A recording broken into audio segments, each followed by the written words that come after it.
Hey friends, welcome to Shigaraki. So today we are gonna see, what if Deku was raised in shadows? So before we start, check out my Patreon page for 18+ exclusive mature content. We will now proceed to the video. 15 years ago. It was another night for the pro hero Midnight. She had stopped a couple of muggings and captured a few small-time villains. Safe to say she was a little tired for the night. But she was going to stop by Eraserhead's patrolling area first to check on how he is doing. She was on her way until something started come at her from behind.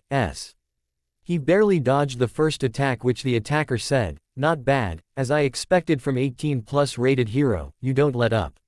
Midnight asked, "Who are you and why are attacking me?" "Just a guy with a job, nothing personal," the attacker responded. The attacker then threw some blades at her, but she dodged them except one, which gave her an advantage. She activated her quirk, but the attacker wasn't be affected by it, which she asked, "Why don't you go to sleep for me?" The attacker said, "Sorry, I have a quirk that makes me unaffected by any gas that kills or knocks me out." Midnight used her whip and the attack kept dodging.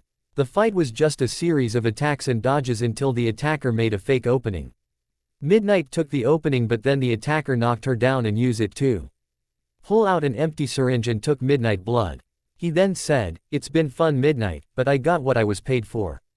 The attacker ran off into the shadows. Eraserhead found Midnight and asked, "Nemuri, are you okay?" Midnight said, "I'm fine, Shota. The attacker didn't hurt my too badly, he did take some of my blood though." Eraserhead said, "I wonder who would want your blood." An hour later at a warehouse somewhere. The attacker went inside the warehouse to drop off the blood and get his pay so he can leave. The warehouse was dark, it had chambers with people and monsters in them. He was wondering why someone wanted Midnight's blood, but he chose to not question his client. He walked until he found his client in his desk, and hi client said, "Did you get what I paid you for?" The attacker showed the syringe full of blood, which the man said, "Excellent, as for your payment." The man gave the attacker a suitcase full of money and the attacker gave the blood to the man. When the well-paid attacker left, the man said, "With this blood and this DNA modifier, I will bring to life a new symbol, a symbol of fear." 5 years later. The child that was created that all for one named Izuku, as learning to control his quirk so he couldn't hurt Tamura and Kurogiri, as well as other allies. All for one made the child have green eyes and hair, which Izuku asked, "Why did you give me green eyes and hair, sensei?" Sensei said, "Because life without fear is meaningless, green is the color of life, and in a way, you are the one who will give meaning to the lives of society." Izuku grew up to learn that his quirk makes a greenish-yellow gas that put people in a state of fear. He is unaffected by his own gas, and in his off time he read books on chemistry, psychology, and psychiatry. I like that Izuku was studying the right subjects. That would help him and his quirk to grow. Izuku then learned that he can change the intensity of the gas, putting people into a nightmare-induced coma and make people so scared that they will commit suicide. Over the years, Sensei started to see Izuku started to show his mother's sadistic side, which Sensei was proud of the most because it made it to where he shows no mercy to his enemies. When Izuku trains with the Nomus, which Sensei though they were empty emotionless shells, Izuku showed Sensei that they still had a sense of fear, which impressed him the most. Izuku was to build muscle, constantly study to improve himself, but the most important thing was to become the symbol of fear. Present day. Izuku was a decently known villain that no one really knew about. Because he mostly did his work in the underground, he would use his quirk to make thugs and small-time villains join the League of Villains. Izuku was a teen, who was the live-in embodiment of fear, which was Sensei's intention. When Sensei told him of his origin, Izuku said, "So I'm the son of Midnight, that neat I guess." Sensei asked, "You think that it's neat, not saddened that your mother don't know you exist?" Izuku said, "Well, I don't know really if people know I exist, all I care about is that I will fulfill my role as the symbol of fear, and to bring society fear." Sensei laughed in happiness that Izuku was ready for Tamura's plan to attack Ua where it hurts and his first steps to destroy the hero-loving society. Tamura and Izuku always saw each other as brothers. They saw Sensei like a father, and Kurogiri like a second father. Izuku had a hobby of improving his villain outfit. I'm too lazy to describe it, so it's the same design as Scarecrow from Arkham City. but with green eyes and a scythe making it fireproof and other things as well. His syringe gloves continue a form of his quirk that puts people in a nightmare-induced coma, if he was fighting someone like Eraserhead. And he wielded a scythe which he is shown to be skilled with. His other hobbies would be reading chemistry, psychology, psychiatry, and experimenting his new gas combinations on people who were chained up in the basement.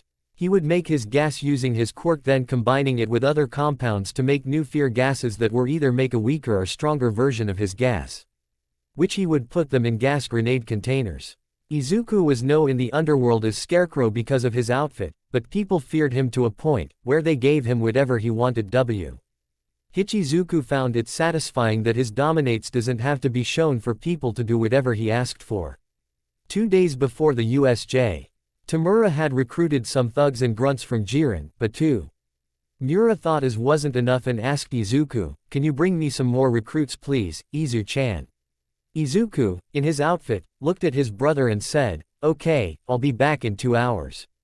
In 2 hours Izuku bought in about 150 more thugs and grunts, which made the league have about 250 disposable grunts in Tamura's hands. This may or may not be an unintentional Tamura hand joke to use at the USJ. After Tamura made his speech about the Nomu should be able to kill All Might, everybody left, which led Izuku to go back to his room to prepare for tomorrow. Izuku looked at the roster of the entire school. Then he saw Midnight's face, which he stopped and said, "I guess I'll be at the school where Mom teaches at, guess I'll just leave a note or message for her." The arrival of fear. The arrival of fear. This chapter will be about how Izuku planned to fight the students, their fears, to break the hopes and spirits of the students. He also doesn't care if the grunts get caught in his line of fire, he just wanted people to fear. And to feed off that fear. How will All Might react to what Izuku does to his students? Mineta is not in class 1A because fuck it, that why. 1 hour before the USJ raid, all 250 grunts returned to the bar and Izuku told where everyone was going, thanks to the information he got from a deal he made from a UA student which involved no harm to their family. He didn't care whether the grunts were going to get captured or not. Izuku was now sharpening his scythe and going over what to do with every student. He knew some of these students were too damn strong for the grunts. So he plans to go to every single zone and put to sleep with his nightmare-induced coma gas. He knew which students to target. They are Todoroki, Bakugo, Shinso, Shoji, Yaoyorozu, and Tokiyami. He knew they are going to be the most troublesome in the raid, so he would take upon himself to take them down personally. Then Tamura said, "Okay everyone, let's get moving." USJ. Eraserhead was having another tiring day. He must take his class to the USJ for their lesson today. He was relaxing until one of his students, Kirishima was probably his name, asked, "Is that purple cloud a part of our lesson?" Then an older teen covered with hands came out, then a being made of the purple mist in a bartender suit, a big black monster came, and finally a teen probably the same age as his student wearing a scarecrow costume came out of it. Eraserhead jumped in front of his students and said, "Those are real villains, 13 protect the students." Then Tamura said, "All Might isn't here, I guess we avenue to massacre the kids to get his attention." Kurogiri got them made warp gates under the students and sent them to their locations, then Kurogiri went to fight 13. Eraserhead then found hymns. LF surrounded and badly outnumbered by villains, he then started to brawl his way to get to save his students. After a few minutes, Izuku told Kurogiri to start sending him to each zone. Ruins Zone. Aoyama, Shoji, and Shinso were defeating the grunt with the great of ease, then the purple warp gate opened, and the Scarecrow Kid came through it. The last of the grunts said, "I'm sorry Scarecrow that we didn't defeat them quick enough." They students seeing how the grunts looked at Scarecrow with so much fear made them scared. Then Scarecrow said, "Don't worry about it, I'm not here to kill you or the kids." Everyone looked at him with fear and the grunt asked, "Then why are you here?" Scarecrow in a sinister voice said, "I'm here to hear you all scream." Quote. He then activated his quirk and COV-ed the entire place with a greenish-yellow gas, which he started seeing and hear everyone screaming. He upped to Shoji and said, "You fear that if you show what's under the mask, you'll scare and drive anyway your friends. That it would prevent you from being a hero." Quote. Scarecrow ripped off Shoji's mask and then turned to Shinso to continue with, everyone in your entire life feared you for have a villainous quirk. But you are scared to reveal your quirk because it would drive you away from your dream of being a hero. Quote, when he finished his speech, he ejected his nightmare-inducing coma drugs into them, making them unable to fight for a few hours. He then called up Kurogiri and said, next. Landslide Zone. Ishido, Sato, and Todoroki have defeated all the grunts but were a little wary. Then Scarecrow showed up. Then grunts who were trapped in ice and tape were trying to escape with their lives. The Scarecrow said, my, I see that the grunts we hired have been nothing but useless. Quote, when he said that, he surrounded himself with his gas and then shot it at Todoroki, which Todoroki then dodged. Scarecrow redirected it to hit him from behind and it worked. Ishido and Sato charged at. Scarecrow pulled out his scythe and said, you really want to fight? Quote, then Scarecrow cut them and got them close enough to gas them, and when he did, they screamed and crawled away from him. Scarecrow walked up to Todoroki and said, your greatest fear is that you will become a monster just like your father, Endeavor. How he abused you and your family, how he drove your mother to insanity, he is the reason for your scar on your face. Quote, he saw Todoroki panicking and he gave him the injection and watched he was crying and screaming in his coma. He then jumped into Kurogiri's warp portal and continued mission. Mountain Zone. Jiro and Yaoyorozu were trying to figure out how to save their friend, Kaminari, from the villain who had a hold of him. Then Scarecrow appeared, which the villain said in a shaky and scared voice. Don't war why Scarecrow W, I'm ALM most you nay hear e. Which Scarecrow while surrounding everyone in fear gas said, no need for killing my friend, I want all of you to scream in fear. For your lives. Quote, everyone fell on the ground as Scarecrow laughed at their fear. He looked at Yaoyorozu and said, I'm just call you Momo, your greatest fear is that there's a lot expects for you because of your rich parents, your quirk, and your intellect. But when in times like these where you can't do anything is your greatest fear. Quote, he injected the drug in her and laughed. As her screams become louder and then died down. Conflagration Zone. Asui, Iida, Koda, and Shiro were have hell, they were doing a great job defending but don't know how long they can last. Scarecrow appeared said, okay guys. You're all doing great now head to the central plaza where you are needed. Quote, without question, they grunts ran like hell to get away from Scarecrow, then Scarecrow said, I will make this long and painful. Quote, he threw his gas grenades at them and they couldn't dodge them, they were surrounded by a more yellow than the usual greenish-yellow gas. Scarecrow said, gas number 217. Isn't explosive and its side effect is nightmares every time you sleep from the next month. Quote, he laughed that he made a gas just for a situation like this, and as they screamed. Flood Zone. Bakugo, Ojiro, Hagker, and Abara were having somewhat difficult time with the grunts. Since they were on a boat and their enemies were in the water, their attacks against them were useless. Hagker was invisible but had no experience fighting. Ojiro can fight but only on land. Bakugo got wet so his explosions were as powerful like they usually are, and Abara was using her vines to keep the boat from sinking. The Scarecrow came through the portal and was on the side of the boat that no one was looking. The villains climbed up the boat to face the students who were about to attack, then one of the grunts looked wide-eyed and said, it's Scarecrow guys, let's get off the boat. All the grunts jumped off the boat leaving the students confused, then they heard laughter from behind them, they turned and not iced the Scarecrow-looking teen and Scarecrow said, well that was rude of them to run away from little ol' me. Quote, they students were terrified by the aura that came off Scarecrow, then Bakugo yelled, you want to die, you crazy bastard. Which Scarecrow tilted his head and said, bastard. My mother doesn't even know I exist, as for what I want it's so simple. Ojiro asked, and that is? Scarecrow raised his hand and said, I want you all, then point at them which covered them in his fear gas then continuing to say. To scream for me. Quote, Scarecrow went up to Bakugo, who trying to crawl away, but Scarecrow grabbed him and picked him up by the collar to say. Your greatest fear is that someone better than you will knock you off from your high horse and putting you in your place. 4. People to no longer look at you as the top dog of the world and to show you that are not the best. Like I'm doing to you right now, you are nothing to me Bakugo. Quote, Scarecrow give him his good nightmare sleep medicine. Then left the students on the boat in a state of deep fear. Downpour Zone. Uraraka, Tokiyami, and Kirishima were doing well for themselves, thanks to Dark Shadow and Kirishima manly fighting skills. They were going to go to the plaza until they were stopped by Scarecrow.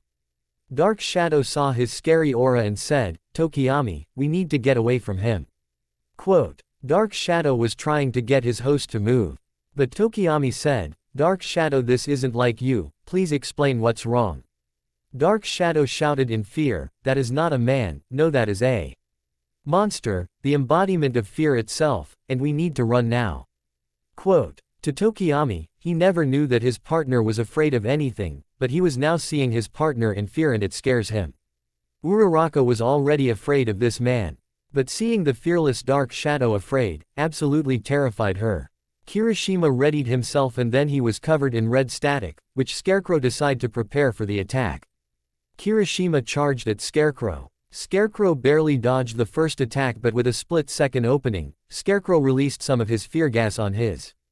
This ended the fight, which Kirishima was on the ground in fear. Scarecrow turned to face the others, but they were gone, which made laugh. He then laughed and said, "I finally get to meet All Might's successor." Quote, Kirishima looked at Scarecrow with wide eyes in fear. Scarecrow continued, "We are both similar, you know, we are a part of a game of good and evil. You are destined to one day fight Sensei, the symbol of evil. You are the next symbol of peace, but I wasn't born naturally. No, I was created to become the symbol of fear." Quote, Kirishima was now scared beyond belief, that this person knew his secret and this man he called Sensei, he was destined to fight. He was going to talk with All Might about. Scarecrow continued while inject him the drug, "You will bring death to all who follow you." Quote, he looked one more time before leaving, then after he left, Uraraka and Tokiyami came out of hiding and tried to comfort him until help could arrive. Central Plaza. Eraserhead defeated all the grunts, but was now getting his ass whooped by the Nomu. Then the Scarecrow team came. Which Tamura said, "Scarecrow, did you show the brats what fear is and put the important ones in your nightmare-induced comas?" Scarecrow in his creepy tone said, "Yes brother. I've done my job and I'm now pleasured, but I want to see Eraserhead in fear now." Quote, the Nomu brought Eraserhead to Scarecrow in fear, which Tamura and Kurogiri never knew that Nomu had a sense of fear. Tamura asked in a demanding voice, "I thought Nomu was supposed to be an emotionless being that just is what it's told." Scarecrow laughed and said, "My quirk fear gas not only activates the brain to go into a state of fear. It also creates fear for emotionless beasts like this." Quote, Eraserhead had fear in his eyes and was now sensing the aura of this teen and see why all the grunts and the Nomu was afraid of him. He is the embodiment of fear and he is a monster. Scarecrow looked at him in the eyes and said, "I made your greatest fear into a reality. I put your students in a state of fear and some in nightmare comas. And you couldn't do anything about it. I made you a failure of a hero and a teacher, now you will live with it for the rest of your life." Quote, he then put his hand over his mouth and nose, increased the intensity of his gas to put him in a coma. As soon as he finished him, a loud bang was heard from the entrance. All Might was there, pissed off, said, "Have no fear, why you may ask, because I am here." Quote, the only thing we need to fear is fear itself, Churchill. All Might is pissed off that the villains have attacked the school and its students. What would he feel that he was too late? Will he still yeet the Nomu? What is Izuku hiding in his googles? What will do to All Might that he hasn't done? How will Midnight react? It's revealed she had a son and that he be brutally attacked the future heroes in training. The Central Plaza. After All Might said his famous catchphrase, Izuku couldn't help but laugh like a madman, which freaked out the grunts, Kurogiri, Tamura, and the Nomu. All Might have chills down his spine and asked, "Why are you laughing, young man?" Izuku stopped laughing and said, "How rude of me, my name is Scarecrow, and you're too late for the fear part. You see, I have put some of your students in a state of fear. As for Eraserhead and some other students, like your successor, I put them in a nightmare-induced comas." Quote, All Might felt like his heart stopped working. He looked at Scarecrow with rage in his eyes that someone would go to such lengths. He also noticed every villain was afraid of him, even the leader was afraid of him. He didn't know what he was. All he knew was that Scarecrow wasn't human. All Might charged at Scarecrow, but Nomu jumped in the way. He saw that Detroit Smash didn't do anything. He then used Carolina Smash, which did nothing, but Izuku said, Come on Nomu, you were created just like me, but your propose is to kill All Might and you are showing that you are useless, start showing results or we will have to go back to therapy. Quote. The Nomu no longer was emotionless, it was afraid and it attacked All Might a lot more violently than when Tamura ordered it. All Might was about to give up until Tamura said, give up All Might. Nomu has shock absorption and super regeneration, which gave All Might hope. Then he gave the Nomu 300 punches which yeeted it and Tamura was throwing a tantrum. All Might was tired. Then Scarecrow show up right in front of him and Scarecrow activated his quirk on Tired Hero. The entire USJ could hear All Might screaming in fear and Izuku was laughing, then said, All Might. The symbol of peace is now in fear. I have become the symbol of fear like Sensei told me. All Might you're not dying, it just feels like you are. My toxin is filling your lungs, and drowning you in your deepest fears. Soon I will wipe that smirk off your face permanently and show the world. Izuku revealed that his googles also served as cameras, who you really are. After today there will be no more hope, no more peace. No more All Might. Quote. Then a gunshot was heard and Izuku saw Tamura got shot in shoulder by Snipe, which they were on their way out, until Izuku saw Midnight which looked at her for a moment. Tamura turned around and said, Hey Midnight. Midnight looked confused why a villain called her out, then she asked, What is it, villain? Tamura then said, Don't you want to say, hello, to your son Scarecrow? Every one of the heroes were shocked by the words that Tamura said, then Izuku said, Hello and goodbye mom. Quote. Izuku pulled out an empty syringe and drew his blood and put in a little Scarecrow doll. He put the doll down on the ground and said, If you don't believe me or him, then there is my blood so you can do a test. But I don't care if you accept me or not.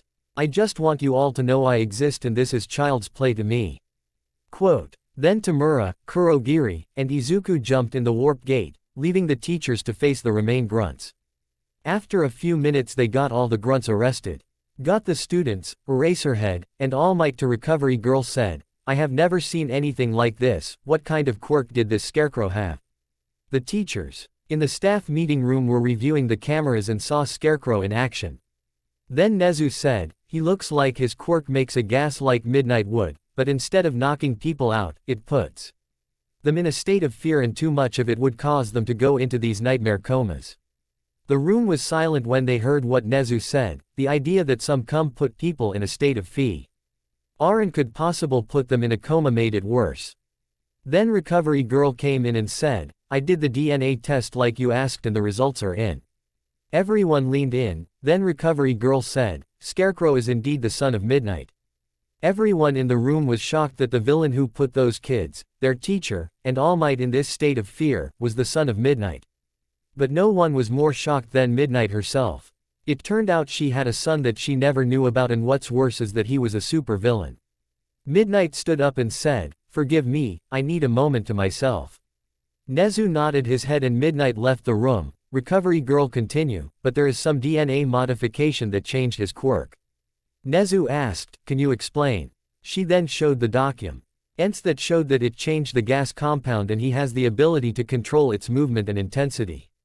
But Scarecrow had the full DNA of Midnight and nothing else, which concluded that he was probably a clone born in a lab. Which this got the teachers on edge, that someone could be making clones of pro heroes and they didn't even know. Then Midnight came back in the room and said, I going to make those villains pay for what they did today and I'm going to get my son. The bar. Izuku just finished getting Tamura fixed up. They gave their report to Sensei. Then Sensei asked, Izuku, how was your visit to the school where your mother teaches? Izuku said, It was fun, I used my quirk on All Might. You have seen it how he scrambled to get away from me. As for mom, she now knows of my existence. Sensei asked, What are you going to do now? Izuku pulled a small SD card from his googles and said, I'm going to broadcast something for the world to see. Izuku walked to his room and said to himself, I hope I get to see you again soon, mom.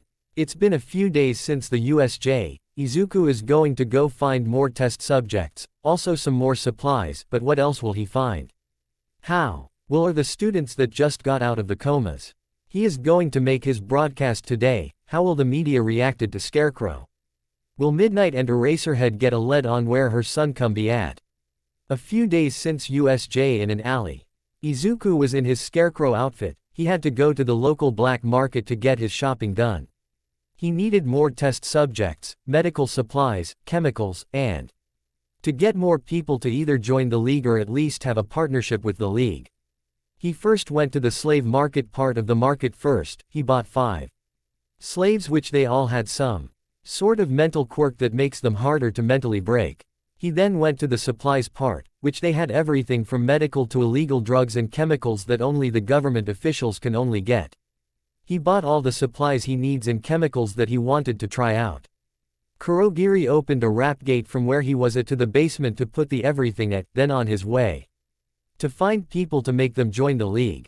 He was walking through the alley thinking of places to go, then he felt something grabbing his leg. He looked down to find a little white-haired girl grabbing a hold of his leg in fear.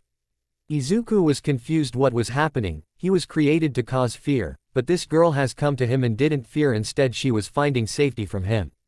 He leaned down to hug her and asked, "What is it, child?" Then he heard a shot. "Eri, get back here."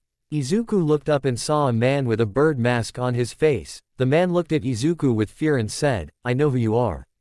You're that scarecrow, the guy who made All Might scream and cowered like a little girl." Izuku whispered in Eri's ear and said, "Give me a minute please, also look away and cover your ears." Eri did what Izuku said. Then Izuku threw a gas grenade at the man and it instantly exploded. The gas instantly destroyed his mask, then the man screamed in fear. Izuku said in creepy voice, "The only person who is allowed to make people afraid is me and me alone. Why? Because I am the symbol of fear." Quote. Izuku waited until the screams died down. He went up to the man, and used his scythe to kill him. Izuku went back to Eri and said, "Don't worry Eri, that man is dead." Eri hugged him again and cried. Izuku realized he saved this poor child. He saw the scars she had, and thought to himself, "I may be a monster, but I would never do this to a child. I'm supposed to be fear, not evil." Izuku read many books on fear. Fear may have been viewed as evil, but it wasn't evil. It could be used to motivate people to do the right thing and could be used to suppress evil, if necessary. He saw this child who had known fear and nothing else. As Izuku loved making people fear him, he only loved it. He mad people who had hope and avoid facing fear. The girl was always in fear, which made him feel bad for her, so he asked, "Eri, you want to come to my home?"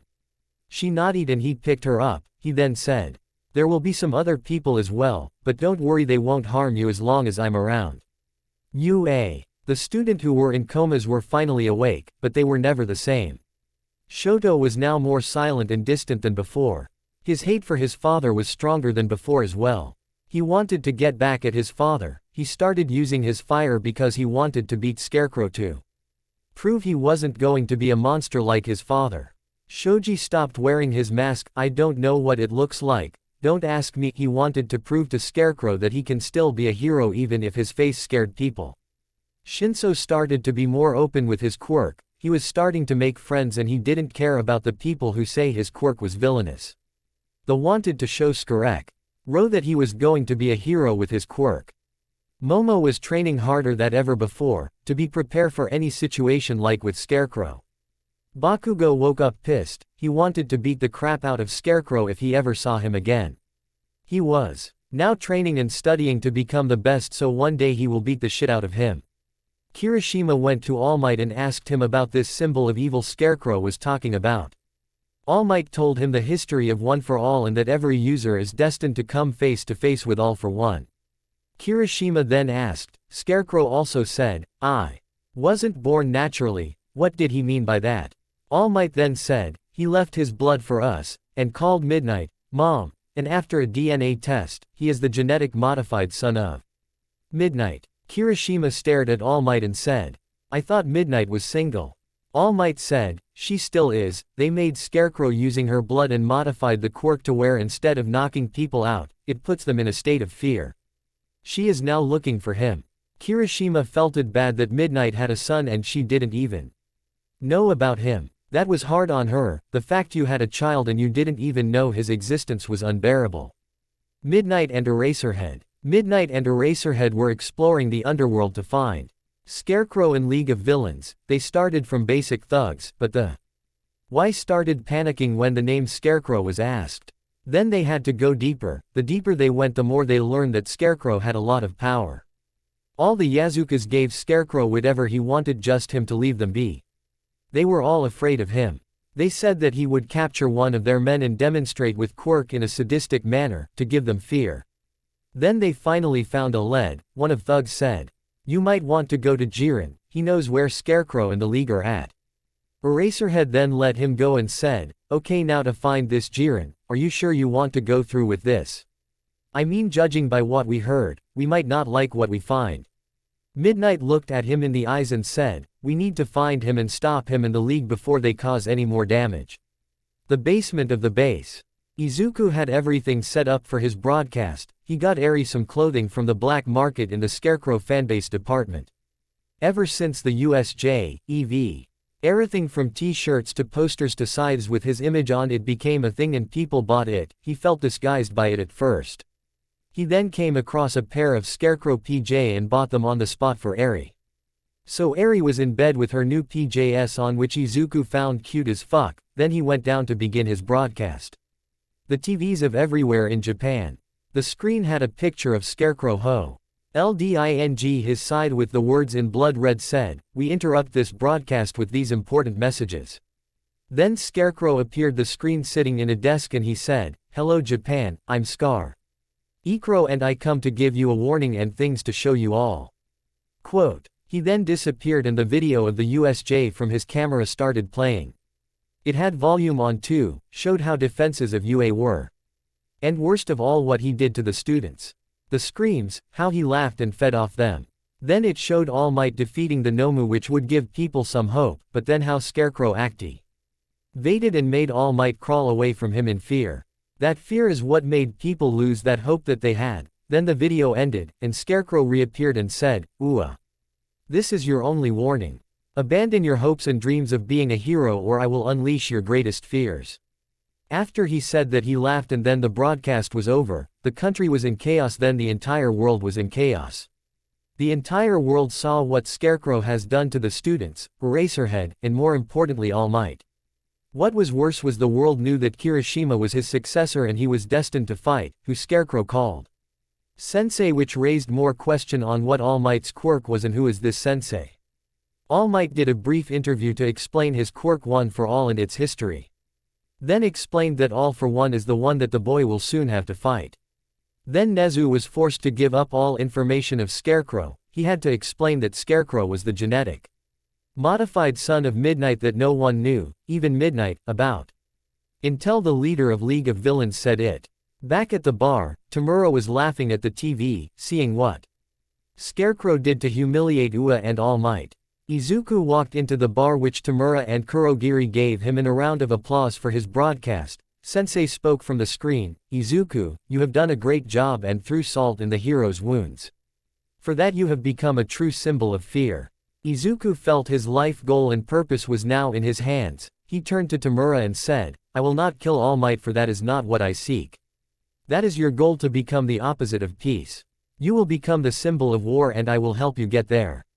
Then he had to get his costume on, for they had a guest coming over, who you may ask. The guest came through the warp gate and it was hero killer Stain. Stain is now in the picture. How will he react to the person who made All Might fear?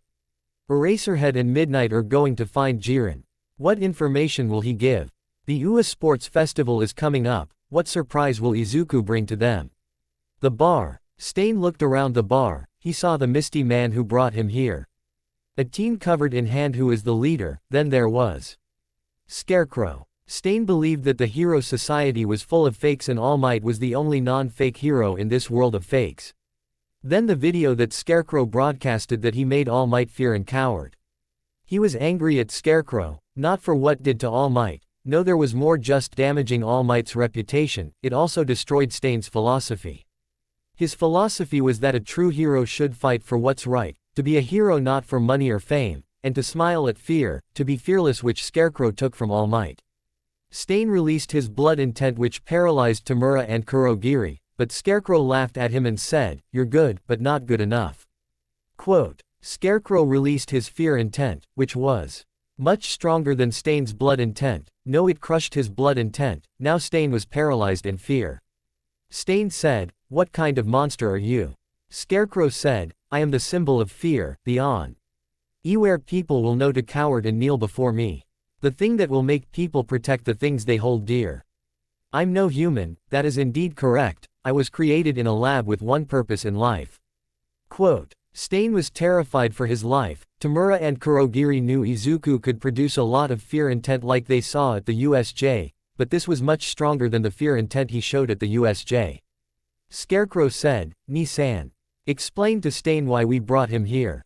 Quote. Tamura then holding himself together and said, "We want to kill All Might to show society the flaws of heroes and that they are not godlike beings." Stain now was thinking about what Tamura said. He thought that it was reasonable, but their ideas didn't match. Then Tamura offered a partnership which Stain took, because he believed Scarecrow was going to kill him, but Scarecrow said, "I would like to go to Hosu with him, I want to see how he works and have a few words with him." Quote. Kurogiri nodded and sent Stain and Izuku to Hosu, for their conversion. Midnight and Eraserhead. Eraserhead and Midnight have found Jiren after hours of searching through cameras and police records. Eraserhead and Midnight cornered him. Jiren said, "How can I help you two today?" Eraserhead said, "We heard you had some information we might be interested in." Jiren, who was interested, said, "It depends on the price." Midnight said, "How about not going to prison for being apart from the League?" Jiren laughed and said, "With what proof?" Eraserhead showed a picture of Jiren with thugs that were a part of the USJ. Jiren after looking at the picture said, "Okay. What do you want to know?" Midnight said, "How about we start with Scarecrow?" Jiren, who looked like he seen a ghost said, "Scarecrow, he what all for one called his important piece to his plan." Eraserhead asked, "What do you mean?" Jiren said, "Scarecrow at young age started to appear, he isn't well known because how little he did, no it's because people want to forget him. He is a sadist and a monster that thrive on people's fears. He would ask me to bring people to him, just so he can experiment on them with his gas, and the combination with it with other chemicals." Midnight and Eraserhead were shocked that someone so young would do such a thing, but Jiren continued, "He wouldn't kill them, he would then fix them mentally, just enough to be sane again. Then continue his experimentation. It would be cycle until the person wouldn't continue with the cycle. He was raised to become what all for one called the symbol of fear." Jiren fell to his knees and said, "I remember when I saw what he did to the people I brought to him. How he laughed at their screams and they begged him to let them go. I have seen many things in my line of work, but nothing was close to horrible as what he did. He didn't kill because he believed that fear doesn't kill people, it destroys and replaces people. When I asked All for One why he does this, you want to know the answer he gave to me." Eraserhead and Midnight froze at what they were being told, and Jiren said, "I made him do it, to understand what fear is, and to show that his one purpose in his life to become fear itself. I'm sorry I don't know where they are located, they just warped me there and back." Eraserhead said, "Okay, you can leave now." Jiren ran off leaving Midnight and Eraserhead alone, then Eraserhead said, "I don't think rehab can save him at this point. How he tortures for fun and being told that is his only purpose in life." Midnight said, "He doesn't know that there is another path for him to go on. We need to show him that path, and make him understand that he doesn't just have to go the path of evil." Eraserhead said, "Well I think we have been through a lot today, and sports festival is tomorrow that we need to host." Hosu. Stain and Scarecrow were jumping roof to roof looking for fakes to kill, then Stain found Captain Celebrity. Stain went down to fight him which resulted in Captain Celebrity's death. Scarecrow asked Stain, "You are right about there are fakes in society, but you're wrong about society being full of fake heroes." Stain looked at Scarecrow and asked, "What do you mean?" Scarecrow looked at the moon and said, "You are right that there are people, just like the hero you just killed, are heroes who are in it for the money and fame. Heroes like Endeavor, who just want to climb up to the top just to become the #1 hero just for all the fame and glory." Scarecrow now looked at Stain and continued, "But you're wrong about it filled with nothing but fakes. There are heroes you target you call fakes but are actually heroes to be actually become heroes. Let's take Midnight for example, she wears an outfit you find slutty and whorish but, it's for her coup. And she loves helping people in need." Scarecrow pulled his phone out pocket and showed a video of Midnight at a community shelter helping people with painting pictures with a smile on her face. Scarecrow put the phone away and said, "She actually is what your philosophy would be called a real hero. But your idea of a hero said they shouldn't fear. Everyone has fear, even All Might. They are not perfect beings like you betray them to be, they are only human." Stain was even more shocked than ever before, for someone like Scarecrow, to prove his ideas wrong but also to say it wasn't fully wrong, it just needed a few adjustments. Stain then composed himself and asked, "What is your ideals?" Scarecrow looked at the moon again and said, "All my life I have been told that I would become the symbol of fear. But I have never actually experienced it. I did research on it, Sensei gave me people to experiment on. I only experienced their fears, but I don't know what my fear is." Stain looked at him and didn't see a monster like before. No, he saw someone who was lost since the beginning of his life. Scarecrow continued, "I then read many philosophy books on fear. I learned that fear isn't evil, but it wasn't good. It was a neutral party when you think about it. It fights with good and evil, it can suppress both if it needs to, it can motivate and bring out the best and worst of people. It brings meaning to life.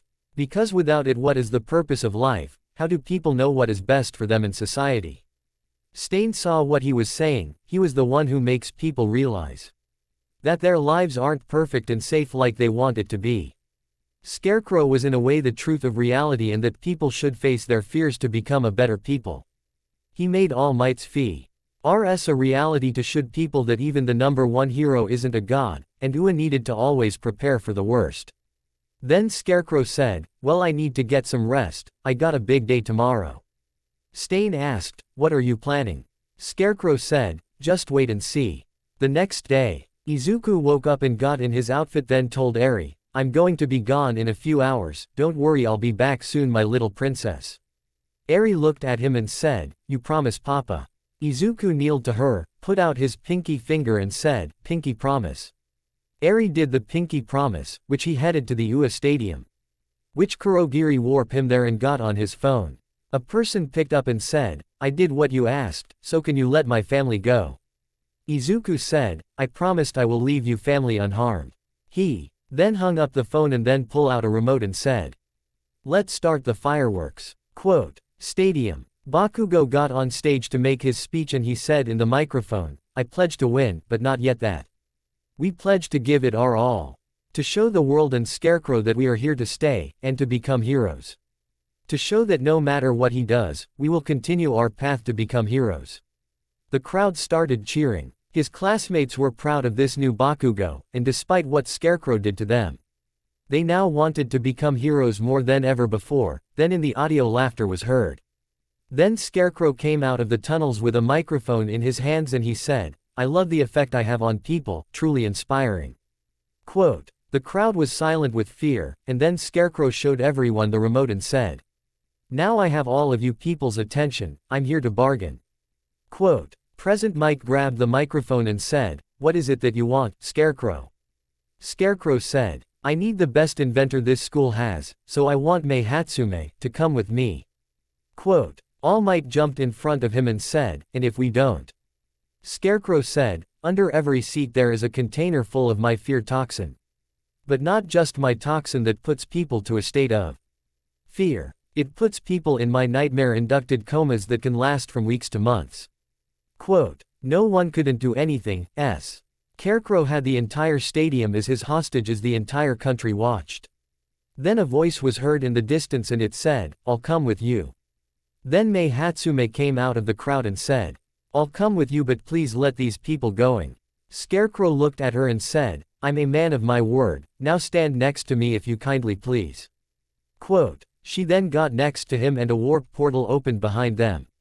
Scarecrow looked at All Might to say, "Trust me, All Might, won't hurt her if she does what she is told." Quote, then Scarecrow and Mei jumped in the portal. Sports festival was then cancelled and they got all the bombs from every seat. UA's reputation was ruined again, and it was Scarecrow who caused it again. All Might vowed to the country that this would be the last time Shigaraki will get away from justice and next time he will be caught. Scarecrow's lab. Mei woke up and found herself in a cage in Scarecrow lab. She looked around and found Scarecrow looking at some documents. Then he turned around and said, "You're finally awake. Now that you are awake, I have a bargain." Quote. May looked at him and asked, "What is this bargain?" Scarecrow said, "I will give you whatever you need to build and invent whatever you want, but it will used for me and the League of Villains, also you can't make an attempt to escape here." Quote. May's eyes lit up and quickly said, "Yes, please." Scarecrow said, "Okay. I guess we have to. Wait, did you just agree to the deal?" May said, "Yep." Now Scarecrow was confused and asked, "Why did you agree to it, if you are making stuff for me and the League?" Quote. May said, "I don't really care who I make my babies for, I just like making babies." Scarecrow, even more confused, asked, "Babies?" Quote. May said, "Yeah, I call my inventions babies, so I can whatever I want as long as I don't leave." Scarecrow said, "That is correct." Quote. May put out her hand and said, "We then have a deal, Mr. Scarecrow." Scarecrow shake her hand and said, "Izuku." May said, "What?" Izuku took off his mask and said, "My name is Izuku." Now that Izuku has May, what will she build?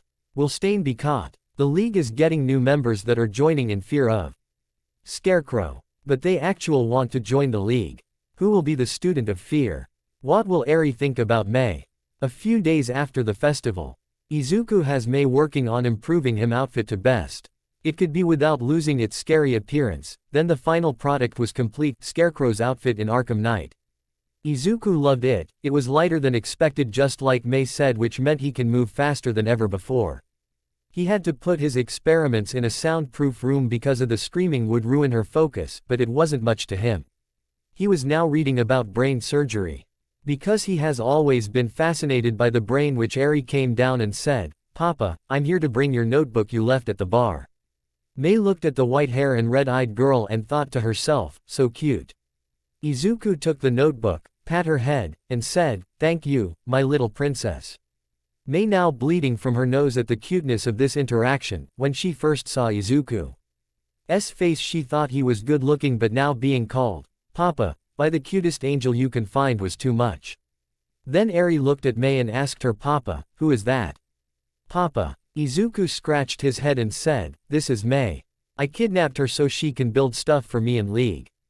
Eri punched Izuku's leg and said, "That's mean, Papa." May was laughing at the situation. Then Izuku said, "I let her build whatever she wants. I don't overwork her, and I feed her. Does that sounds like I'm mean to her?" Eri thought about it and said, "Besides the kidnapping part, then no it doesn't." Izuku pat her head again and said, "Good. But it's time to go for trip around town away." So Izuku got on his black leather jacket, white t-shirt, and blue jeans while Eri was wearing her dress, same one as the manga, and headed out. Camino. Izuku loved his walks with Eri. They always an adventure. They would always go to the cat cafe. After the cafe, they would take a train ride to beach, then take another train ride to Tokyo Tower and sightsee. Then they would take a stroll around Camino. The base was in the city and Izuku would spy on heroes while on these walks. They arrived at the park, which Izuku let Eri play with the other children. Then Izuku spots Midnight in her civilian form. He walks up to her and asks, "You mind if I sit here?" Midnight looked at him and said, "No, I don't mind." Izuku sat on the bench and asked, "So which one is yours?" Midnight said, "Oh, I don't have children here, I just come here to clear my mind." Izuku was getting interested and asked, "What's on your mind then?" Midnight with a hint of sadness asked, "If you ever had a son that you didn't even know about, what would do?" Izuku knew what she was talking about. He answered, "You look for them and try to get to know them." Midnight asked, "Even if he was a villain?" Izuku answered, "Even if he was a villain, this son that you're looking for might not like being a villain. He might want to live a normal life but doesn't know how to. He just might be villain because that is the only thing he knows how to be. But in the end, when you show him the way of life and that there is a way he can live, he will take it." Midnight looked at him and asked, "For someone who looks so young, you do a lot. How old are you?" Izuku smiled and said, 15, miss." Midnight looked at the girl he brought to the park and asked, "Is that one your?" Izuku smiled and said, "Yeah, I found her in an alley covered in bandages and scars, so I took her in. She calls me Papa, which I found funny, but she does see me as a father figure in her life. So I try my best. Midnight looked at Izuku and saw someone who is trying their best to care of someone at such a young age. But after a few minutes, Izuku got up and said, "Eri, time come home." Eri waved her friends, "Goodbye," and Izuku grabbed Eri's hand then said, "It was nice meeting you, miss." Midnight asked, "Before you go, can I ask for your name?" Izuku looked at her and said, "My name is Izuku. Just Izuku." They then walked into an alley until it was safe to call Kurogiri to open a warp gate back to the bar. The bar. Tamura was going to attack some heroes in Hosu with the 3 Nomus he has. Izuku was going to watch Stain to make sure he doesn't stop the Namus rampage. Izuku and Tamura also had to meet the new people who were going to be a part of the league. The snitch-up doll guy named Dabi looked at Izuku in his outfit and said, "So you are the infamous Scarecrow." Izuku said, "You have a problem with that." Quote. Dabi looked at him and said, "What is your view on Endeavor?" Izuku said, "Stain is right about him being a fake, but I see him as an abusive father of 4 children, and an abusive husband who caused his wife to go insane. But if I were to give him a punishment, I won't kill him, no, that would let him off too easy. I would put him in my nightmare coma, until he breaks, then I would rebuild his mind just to break again until there is nothing left to rebuild." Quote. Dabi smiled and said, "I'm in." The blonde girl looked at him and said, "I'm Toga. It's really the Scarecrow, you're so cool, my quirk allows me to turn anyone as depending on how much I drink the longer I can be them." Izuku looked at her and said, "That's cool and very useful." Quote. Toga, now bright-eyed and smiling, said, "OMG, he thinks my quirk is cool, I want in." Then, Izuku looked at a teen probably the same age or maybe younger wearing a gas mask and asked, "Who are you, if I may ask?" Quote. The teen said, "I'm Mustard, my quirk is I can make a sleep gas similar to Midnight and I can control it. But I am not immune to it." Izuku looked at him dead in the eyes and said, "I want you to be my personal student." Quote. The bar was quiet, not a sound was made, then Mustard asked, "You want me to be your personal student?" Izuku nodded and said, "Yes, do you have problem with it?" Quote. Mustard quickly said, "No, it would be an honor to be the personal student of the Scarecrow." Izuku said, "Whenever you're ready, let's head down to my lab." Mustard quickly responded, "I'm ready when you teach." Izuku and Mustard headed down to the basement into the lab. When they were in, Izuku took off his mask and said, "You don't have to call me Scarecrow when we are at the bar or in the lab, you call me Izuku." "What is your name?" Mustard took off his mask and said, "My name is Daisuke."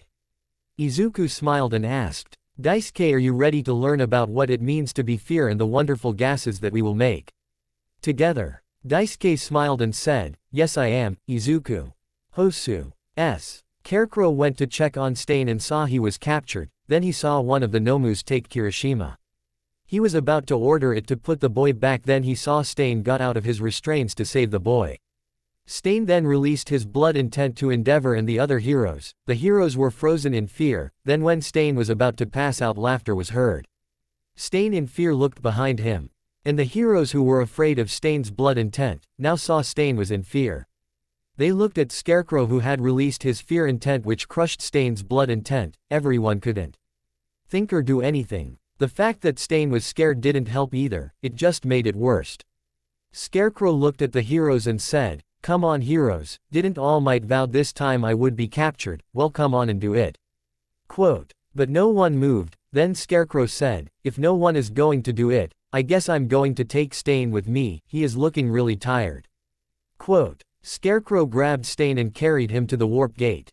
He put Stain in first, he turned around and looked at the heroes to say, "You have failed yet again heroes, next time I want one of you to be brave for me if can manage it." Quote. He laughed as he entered the warp gate. As he left, all the heroes fell to their knees as they couldn't do anything to get this monster. Scarecrow had so much fear intent that rival All Might's bravery, maybe even overpower it. But they knew that they had a lot of explaining to do, and it isn't going to go well. Hey guys and gals, I hoped y'all loved my last 2 chapters I made over the weekend. Now let's get to the questions. Will Izuku interact with Midnight again? Will Izuku move his lab and get an apartment? What will he learn in this chapter? Let's get down to business. Bar. The Lee. Gyu was relaxing and going over plans for the UA camping trip, then Tamura asked, "Where is Scarecrow at?" Then Kurogiri got a text and got a warp gate open. They saw a tired Stain in Scarecrow arms, everyone's jaws dropped. Spinner, being a superfan, bowed and said, "Master Stain, it's an honor." Toga ran to the nearest notebook and made a Stain x Scarecrow fanfic, then Dabi wide-eyed looked thinking he is in a bad dream. Magna and twice looked over what Toga was writing. Tamura then asked, "What are you doing?" Izuku said, "Helping an ally in help, what else?" Quote. Izuku set Stain in on a booth and headed to Kurogiri and said, "Take me to my new lab." Quote. Kurogiri then opened a warp gate to his new lab and Izuku walked in. Scarecrow's lab. The new lab was a warehouse right next to Sensei's Nomu lab. Izuku asked Sensei for more space, which resulted to the warehouse. Izuku moved everything to it and was responsible to over the two labs. With all the money, the Yazukas gave to him to make him never hurt their men. He bought an apartment for 4 people, so he lives with Eri, Mei, and Daisuke. He had to dye Mei's hair gray and make her wear colored contact lens that make her eyes red, but Izuku and Mei started going out. "How did this happen, you ask? Well, a day ago." Izuku asked, "Hey, can you make another suit for me? I need it to allow me to release more gas." Mei looked at him, "Do I heard a challenge?" Mei looked at his suit, then said, "I need you to take off your suit." Izuku in confusion said, "You want me to take off my suit?" Mei said, "I need to look and feel your body to make it an accurate fit." Izuku shook it off and said, "Sure, I guess." Mei turned around to get the measuring tools. As soon as she turned around, she saw Izuku in nothing but briefs. She saw his 8-pack and very muscular pale body. She thought to herself, "Oh no, he's hot." Izuku looked at her and asked, "You okay, Mei?" Mei recomposed herself and said, "Yes." She felt his upper body, then went down until she felt something big in his briefs. She then saw what she called the 9 inches of fear. Izuku asked, "Are you sure nothing is wrong?" Mei got up all red and embarrassed to say, "I got your measurements, anything else?" Izuku looked at her and said, "Well, I want to say you are doing good work." She headed over to her station until Izuku said, "You are the only few people in my life that has ever seen my true colors, you know." She looked at him and asked, "What do you mean?" He continued, "You seen me with my daughter. When I'm around the league I never show weakest because it would be exploited. You see me when I'm not experimenting on people. I love to read because I've always been fascinated by human nature. How they think, feel, and fear. Fear is what I lack because I'm not human. You see that chamber pod over there?" Quote. Izuku pointed at the pod, then continued, "I was created and born from that machine. That is the thing separates me from being a human to a monster. Since I was created from that machine and the things I do, I consider myself a monster and nothing can change." When he was about to finish his sentence, Mei hugged him from behind and said, "You are no monster. You are human like the rest of us no matter what. You may be a bad man, but you can change." Those words hit him in the heart. All his life he was called an important piece, weapon, and monster. But finally, someone has seen him and told him he was human, he cried. All his life he thought he would never be human, and this was what he always wanted, to called and looked at as a human. Izuku looked at her in the eyes and asked, "Would you like to go on a date tomorrow, if you're not busy?" She looked at him and said, "Yes." Present. Izuku and Daisuke were working to the gas-creating part of the lab. Izuku convinced Daisuke to learn to fight without gun because they ran out bullets. Izuku teach him to fight with his scythes, chemistry, psychology, and psychiatry. He got Daisuke a new outfit. His gas mask was the same, but it now had a WW2 Japanese officer uniform to go with it. The outfit altogether was bulletproof, shock absorption, fireproof, and electric proof. It has the same effects as Izuku's outfit. But then Izuku taught him how to fight with the katana, just so the weapon matched the outfit but the scythes were backup weapons. Daisuke started to see why his teacher loved the subject he was teaching him. They were interesting, and you get to see how their gases worked. Daisuke asked, "Hey Izuku." Izuku looked at him and said, "Yes." Daisuke asked, "Is it true you're Midnight's son?" Izuku pointed at the chamber pod that created him and said, "Yeah, I was created with her blood, I'm her genetical modified son. Why you asked?" Daisuke leaned over and asked, "Promise you won't tell anybody?" Izuku said, "I won't tell anybody." Daisuke said, "Midnight is my aunt, she is my mom's sister." Izuku looked at him with surprise and said, "A surprise indeed, but a welcome one. So, you are my cousin, that's cool." Daisuke asked, "What's your opinion on Aunt Nimari?" Izuku said, "I don't hate her, if that is what you're asking. I don't have any feels towards her because I don't actually know her. But I know from watching her and information I get about her that she is a good person." Daisuke asked, "Can I call you Cousin Izuku or Cousin Scarecrow?" Izuku said, "Nah, you can continue calling me Izuku in the lab and the apartment." Daisuke said, "It's nice to know I have that, even if I'm a villain I still have family." Izuku looked at Daisuke and said, "Yeah, it's nice to have a family." The park. Izuku makes it a once every 2 days to take Eri to the park to play with her friends. He would read his books while he played. Midnight would be there as well with her friends. He has her on a first-name basis and her friends as well. Her friends found him interesting. He knew each one of her friends. The hobo was Shota, also known as Eraserhead. Skeleton Man was Yagi, also known as All Might. And Screaming Bashi was Hizashi, also known as Present Mike. When they thought he was some teen, but after seeing what he was reading in his intelligent talks, they respected him. He would never tell them his quirk, because it would reveal his identity as Scarecrow, so he tells them to guess. Shota then asked, "What is your opinion on Scarecrow?" Izuku looked at him and the others, then said, "Don't judge me when I say this, but he might not be what he shows." They looked at he and Yagi asked, "Can you explain?" Izuku said, "Ua released he is the genetically modified son of Midnight. That he was created to become a symbol of fear. The actions he does is to prove he is that symbol, but the laughter in the video showed, he isn't laughing at their fear. He is laughing to hide his sadness." Nimari asked, "Sadness, what do you mean?" Izuku said, "He was made, they probably took his sense of fear, and he wants to be the symbol of fear, but he doesn't know what is fear to him. He uses his gas to see people's fear, but that isn't enough to him, so he falls into madness to find what he fears so he can experience it. He also looks like he has to fulfill a role that he has no choice but to take. Because he has been told that for all his life." The adults looked at him like he was crazy, but then clapping was heard behind them, which revealed a creature was clapping and walking over. The creature said, "That is an interesting theory, Mr. Izuku." Izuku scratched his head and said, "Why thank you, Mr." The creature said, "Nezu, you can call me Nezu." Izuku said, "Nice to meet you, Nezu." Izuku knew that Nezu was the principal of Ua, and he was basically talking to the smartest being on the planet. Nezu saw his psychology book and said, "I see you read university-level books, tell me why."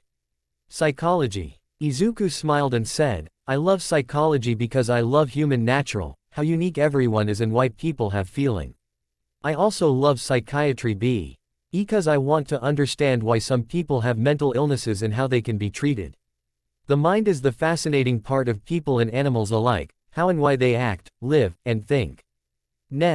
Yu was fascinated by the boy and might take him as a student, but there was something about him. But Eri ran to Izuku and said, "Papa, can we go to cafe with cats before we head home?" Izuku smiled and said, "Of course, my princess." Izuku looked at Nezu and the other adults, then said, "I hope we can talk again." As Izuku and Eri left, Yagi said, "What a good young man." Nimari said, "I know, so young and taking responsibility as a little girl's father." Then Nezu said, "Indeed, but I see something else in him besides an intellect. I see something that he is hiding." Shota said, "You sent it too." Hizashi said, "How can you two look at him like that?" Nezu said, "It's just feeling, what is his quirk?" The adults looked at each other and Nimari said, "He doesn't tell us, he tells us to guess it." Nezu said, "Shota is you want follow him." Shota got up and said, "I'm just as curious as you are, thank you for your permission." The cafe. Izuku asked Eri, "So how was your day so far?" Eri said, "It was awesome." Izuku laughed a bit, then they walked home, but Izuku knew they were being followed by Eraserhead. He then sent a text to Daisuke and Kurogiri to help him out, and then went to the location to where the distraction would happen. After a few blocks, Eraserhead was getting bored until Daisuke in his new outfit got out of the portal. Eraserhead and Daisuke fought, while Izuku And Eri ran to an alley to get in a warp portal to get to the lab, so Mei can watch Eri and Izuku can get his outfit to help Daisuke. Then when Eraserhead was about to capture Daisuke, Izuku in his scarecrow outfit said, "Eraserhead, what are you doing to my student?" Quote. Daisuke jumped back to Izuku and said, "I'm sorry, I was almost captured, sensei." Izuku then said, "It's fine, my student, you are still learning. Besides, you are the student of fear." Quote. Eraserhead, now seeing that Scarecrow now has a student, was a scary sight. The fact that someone wants to be the personal student of Scarecrow, they must be monster just like him. The Izuku said, "Okay, my student, what should we do to someone like Eraserhead?" Quote. Daisuke said, "We need to fight him quirkless and or blind him." Izuku said, "Good, and what gas should we use on him?" Quote. Eraserhead jumped and activated his quirk. Then a gas grenade was at his face, it exploded, and he stunned. Izuku said, "Good job, Mustard. You are getting better. Soon enough you will be capable to defeat many heroes who stand in your way." Quote. Daisuke said, "Thank you, Sensei Scarecrow." They walked up to Eraserhead and then they combined their gases to make knockout nightmare gas, which easily put Eraserhead to sleep with nightmares. They left to go back to the lab, because Daisuke was excited that the first hero he fought and won was Eraserhead. The apartment. Izuku got Eri in bed. Then after their little story, the Scarecrow's daughter, which Eri loved, but Mei and Daisuke were horrified that he would tell her such a scary story. Then Izuku asked, "Eri, do you think I'm a monster?"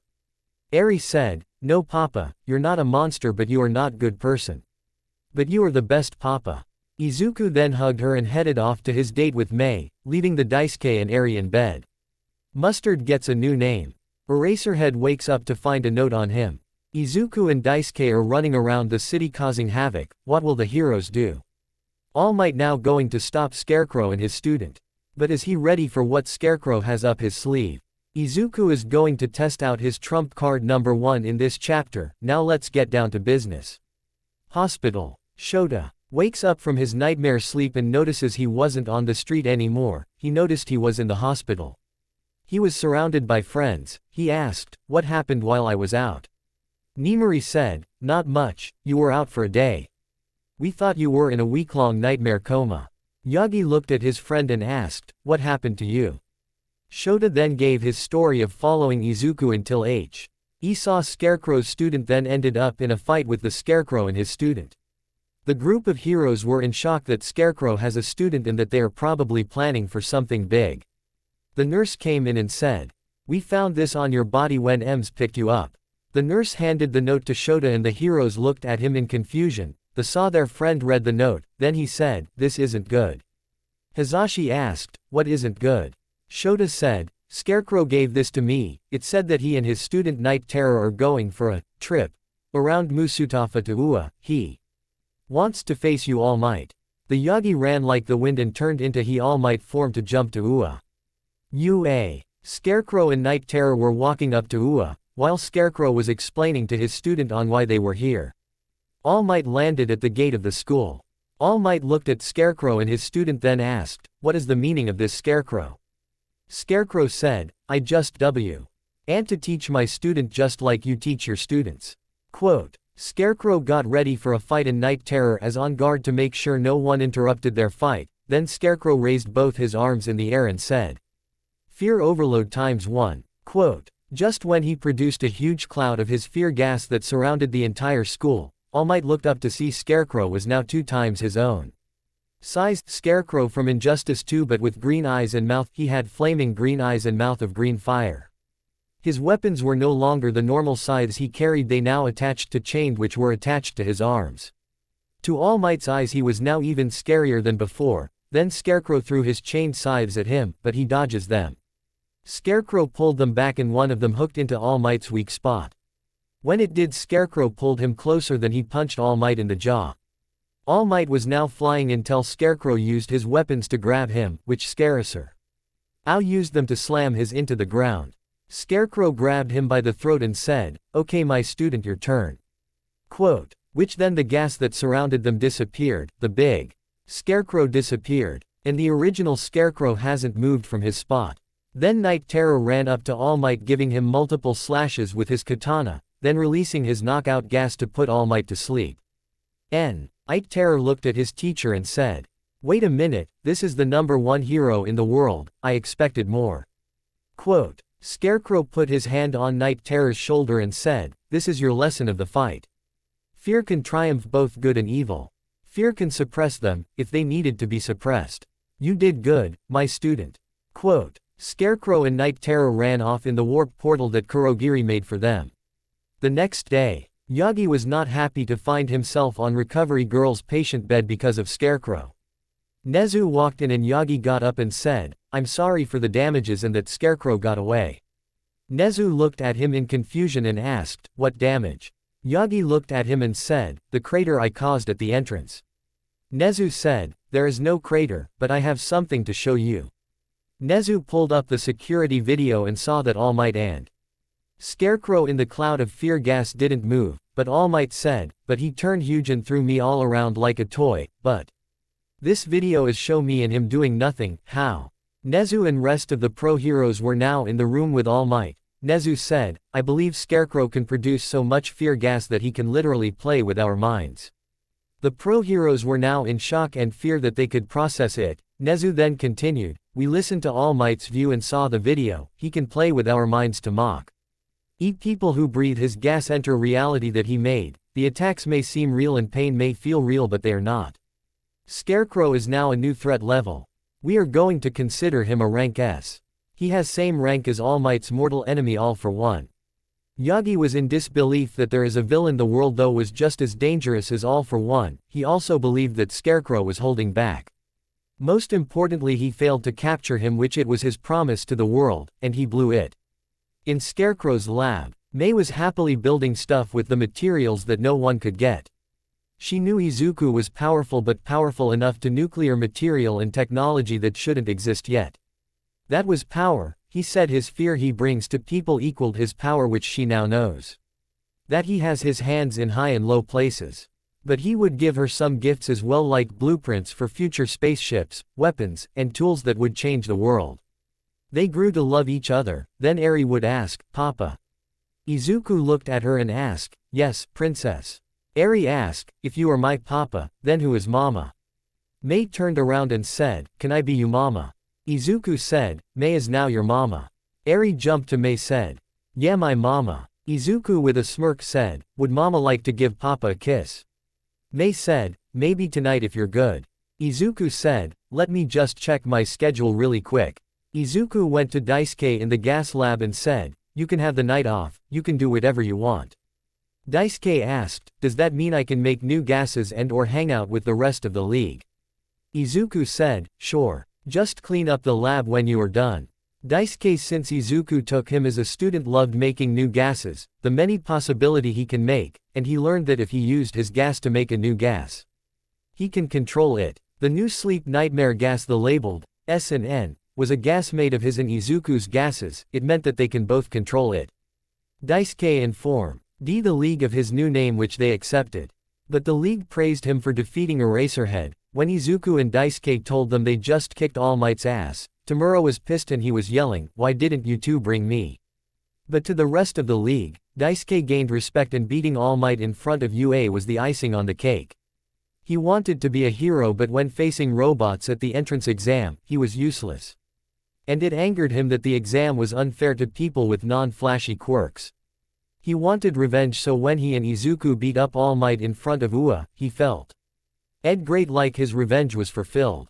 Daisuke still has his pistol, which he would use to shoot masks off people, then use his katana if he ran out of bullets. Then he has his scythes. The scythes, he doesn't want to use them too much, because they are a symbol that he is a disciple of Scarecrow, the symbol of fear, and his cousin. When Izuku would take him to the black market, they saw Scarecrow and Night Terror stuff.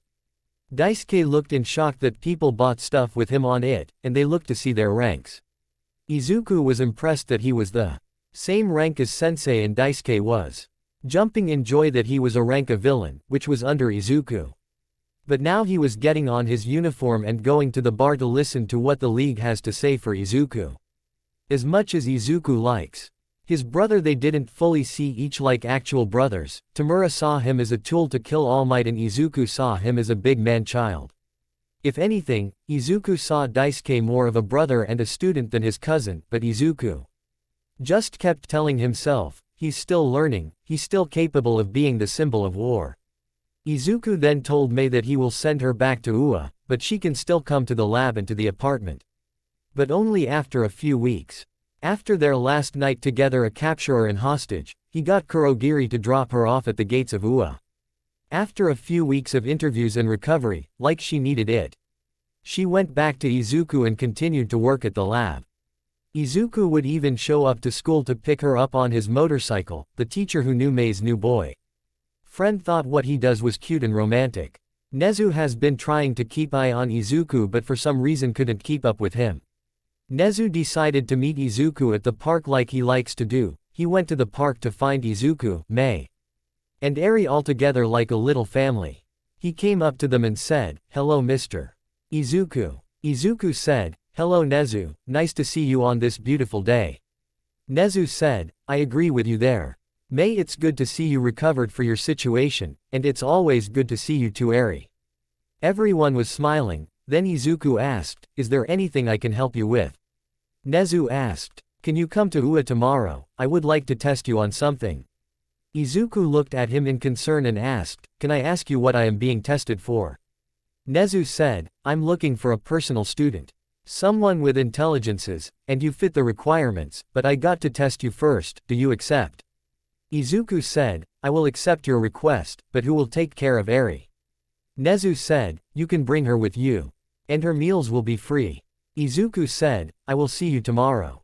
Nezu left. Leaving the three, Izuku looked for other people who might be spying. Then Mei said, "It might be a trap." Izuku said, "Don't worry, I have a plan." The next day, Izuku arrived at UA to take his test. Nezu welcomed him and led him to a room. Nezu asked, "So what subjects are you strong suit?" Izuku said, "Psychology, psychiatry, chemistry, medical science, medical practice, and neuroscience." Nezu surprised asked, "That's a lot, how do you come up with these skills?" Izuku said, "When I found Eri. She has a lot of scars and was traumatized. Since I don't have a lot of money, I learned from books, then I would sell my skills to people who couldn't afford to go to the hospital." Nezu said, "You could be arrested for that, you know." Izuku said, "I would rather be arrested for doing what's right than be a free man who didn't use that knowledge to help people." Nezu smiled and said, "You do a heroic spirit. Here are some testies for you."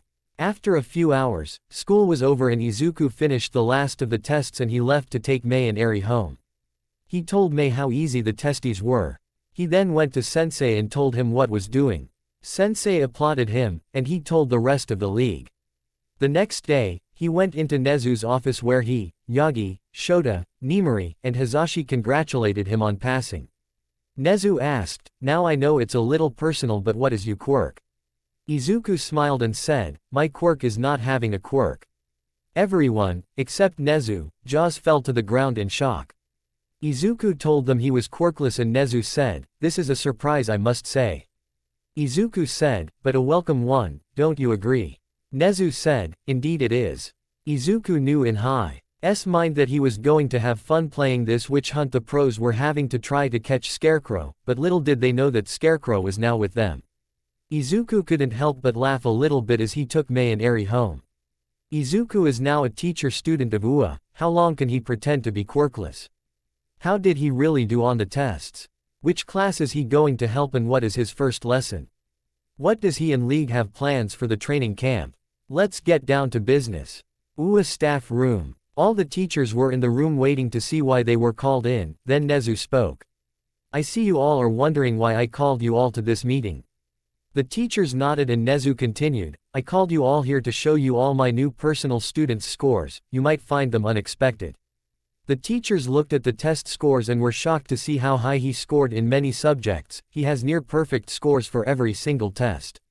In the medical test he has more medical knowledge than Recovery Girl, which she fell out of chair when she saw the scores were higher than hers. Hound Dog, who is the school's counselor, stared in amazement that this teen has more knowledge than him on psychology and psychiatry, which sat there and asked himself, how does he know so much? They saw all the tests, they thought to themselves, he has to have an intelligence-enhancing quirk. There is no way he is quirkless. Nezu, seeing that they were seeing what he is seeing, he asked, I think he has a quirk, but it's either he is hiding it from us, or he don't know about it. Then they heard clapping. They turned to see Izuku behind them and he said, interesting theory, Mr. Nezu, but what I have some people may think is a quirk but it's not. Yagi asked, what do you mean? Izuku said, I have a photographic memory. Back in a time before quirks, people believed it was a superpower like a quirk, but in reality, it's just a mutation. The teachers, except Nezu, sat there in awe. Then Izuku said, oh Mr. Nezu, which class do you want me to see today? Nezu pointed at Aizawa and said, Aizawa's class 1A. Izuku said, come on Shota, we're going to be late. He walked off with Aizawa. Nezu continued, there is something about him I put my finger on. Class 1A. The class was sitting in their seats, wait for their teacher to arrive. They have heard they Nezu has a personal student and that he was coming to the class.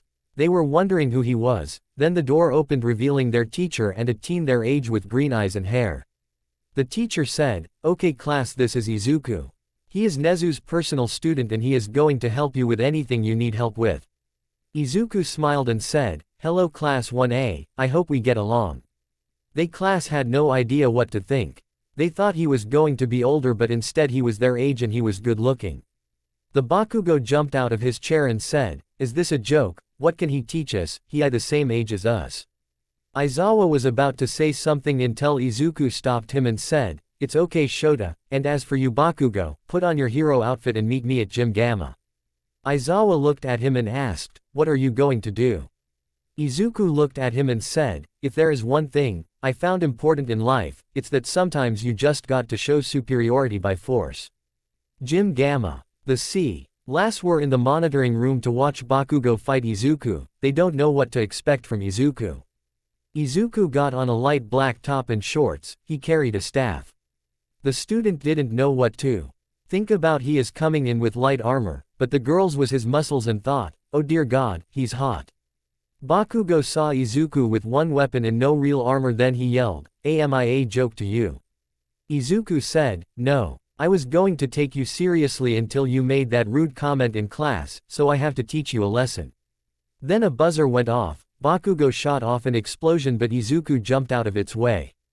Bakugo flew to him to punch him, but Izuku grabbed and stopped his punch. Izuku then punched him face, sending him flying back to his original position.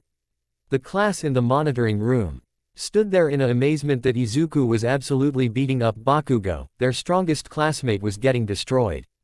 Bakugo grabbed the pin on his gauntlet and said, you forced me to go all out. Iwaza was about to stop him until Izuku said, Shota, let him try it. Iwaza was confused on why he said that. The Izuku said, hey Bakugo, what's that on your arm?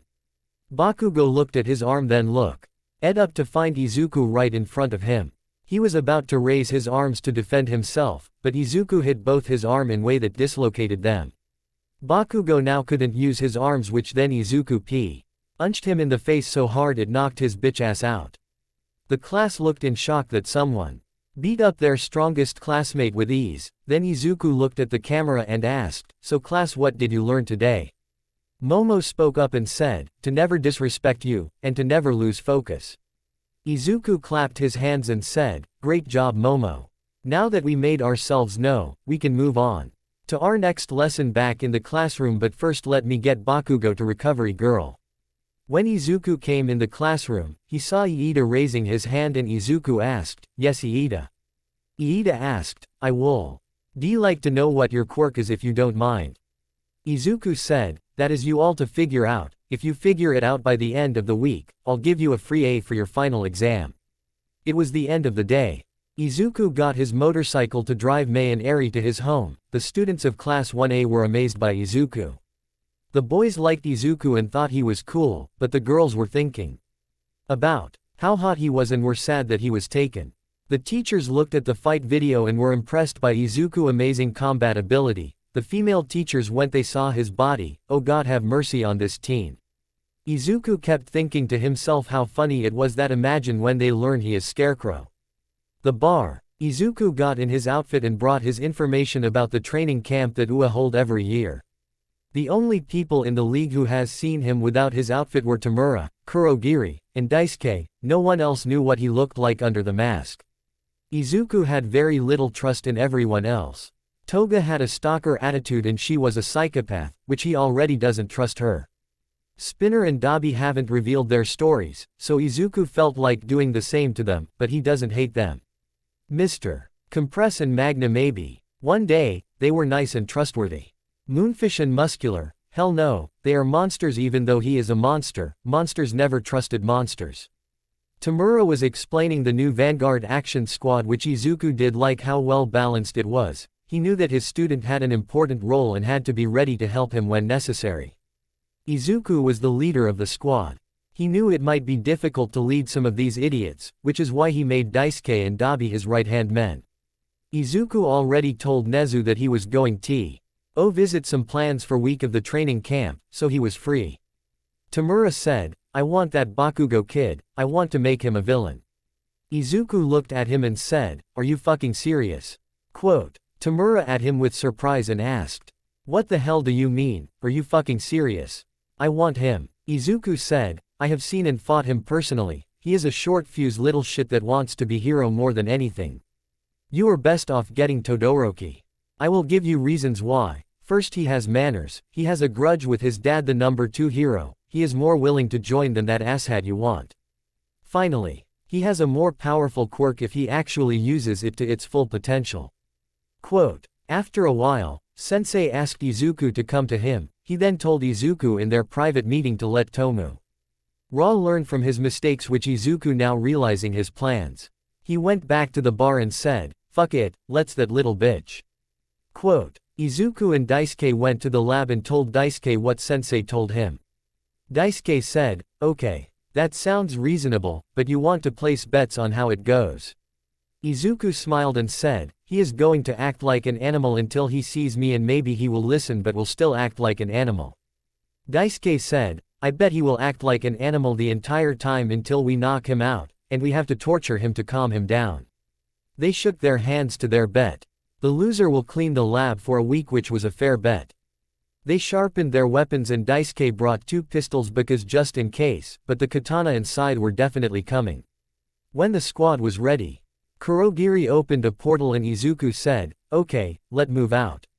Quote. Izuku and the squad going to kidnap a little certain bitch boy, will he succeed? Will Muscular leave poor Kota alone? Will Izuku have to beat Muscular's thick ass again? Will Daisuke get captured or will he kick ass like Izuku? Who will win the bet? For Daisuke vs. Tetsu and Kendo, I might have made some unintentional sex jokes when I now reread it. Let's get down to business. The secret Ua camp. The squad came through the portal, then Izuku said, you all know what to do. Quote. The squad split up and went to their places. Daisuke went to where Class 1B is at to release gas, S and N, to knock them out and gave them nightmares.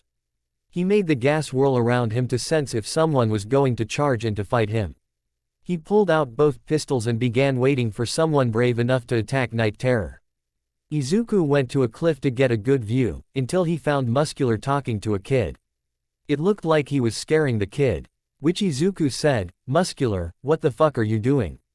Quote. Muscular turned to look at Scarecrow and said, I'm going to kill this little guy before I head to my position. Scarecrow said, unbelievable. Scaring and killing children, I'm not going to stand by and watch. Quote. Muscular smirked and asked, what are you going to do about it? Scarecrow laughed then said, fear overload ×2. Quote. They were surrounded by a large cloud of fear gas. Scarecrow was now 5 times Muscular's size and was in what he calls his nightmare form, but bigger than the one with All Might. Muscular laughed and said, is that all you got? Scarecrow laughed as he grabbed Muscular. Muscular tried to use his quirk to get him out of his grip, but it failed. Scarecrow brought Muscular to his face and said, you are monster just like me, but you will not die. No, that would be too easy. I will drown you in your darkest nightmares and fears until you break beyond repair. Quote. Then all the fear gas in the area flowed into Muscular, until there was nothing left except Scarecrow, the boy, and Muscular's body. Scarecrow looked at the boy and said, he isn't dead, just letting you know, Kota. He will be in an inducted nightmare coma that will last for a year. Quote. Kota was shocked that this villain knew him and saved him for the man who killed his parents. Then Kota got the courage to ask, "How do you know who I am?" Scarecrow looked at him and asked, "Can you keep a secret?" Kota nodded. Scarecrow sat on a rock nearby and removed his mask. Kota, now in even more shock, said, "You're Eri's papa." Izuku smiled and said, "Yeah, you're Eri's best friend and one of her only few friends. I knew you were a good kid when I saw you, and Muscular is evil monster. So, two birds with one stone." Kota asked, "Does she know?" Izuku nodded and said, "I hope this doesn't anything weird for us. Also, it's best not to tell anybody about this except me and Eri, you got that?" Kota nodded and Izuku said, "Great. Time to put my mask back on and take you back to your aunt." Kota asked, "Why are you a villain?" Izuku looked at him and said, "I was born to be a villain, I was created with Midnight's blood and raised to become the symbol of fear. The lady at the park I hang out with is Midnight, she is my mom, but she doesn't know that. She knows I, Scarecrow, is her son, but she doesn't know the Izuku, is her son. Does that make any sense?" Kota, in a confused look, said, "Kind of." Izuku put the mask on and said, "Don't worry, you will understand in time. Also, fear isn't evil, but it's not good either. But it helps bring out the best and worst of people. Because without fear life would be meaningless." Izuku then started to give Kota a piggyback ride to Kota's aunt. Meanwhile, with Daisuke, he was finding his job easy until he felt two beings moving towards him. He pointed his two pistols at them and shot one bullet from one of them. The mask of Tetsu broke and fell off, and Daisuke said, "Well, it looks like I have the guy who gets hard." Kendo was going to attack from behind until Daisuke pointed the other gun at her, stopping her in her tracks. Daisuke continued, "And I also have massive handjob. I would be lying that he wasn't enjoying this fight." Kendo asked, "Who are you?" Daisuke said, "We are the Vanguard Action Squad from the League of Villains. I'm Night Terror, the personal student of Scarecrow." Kendo and Tetsu were in shock that they were fighting the personal student of Scarecrow, but Tetsu was also trying his best not to breathe the gas, which Daisuke took notice. Daisuke shot Tetsu in the stomach and said, "Come on, you guys from UA. Show me what you got."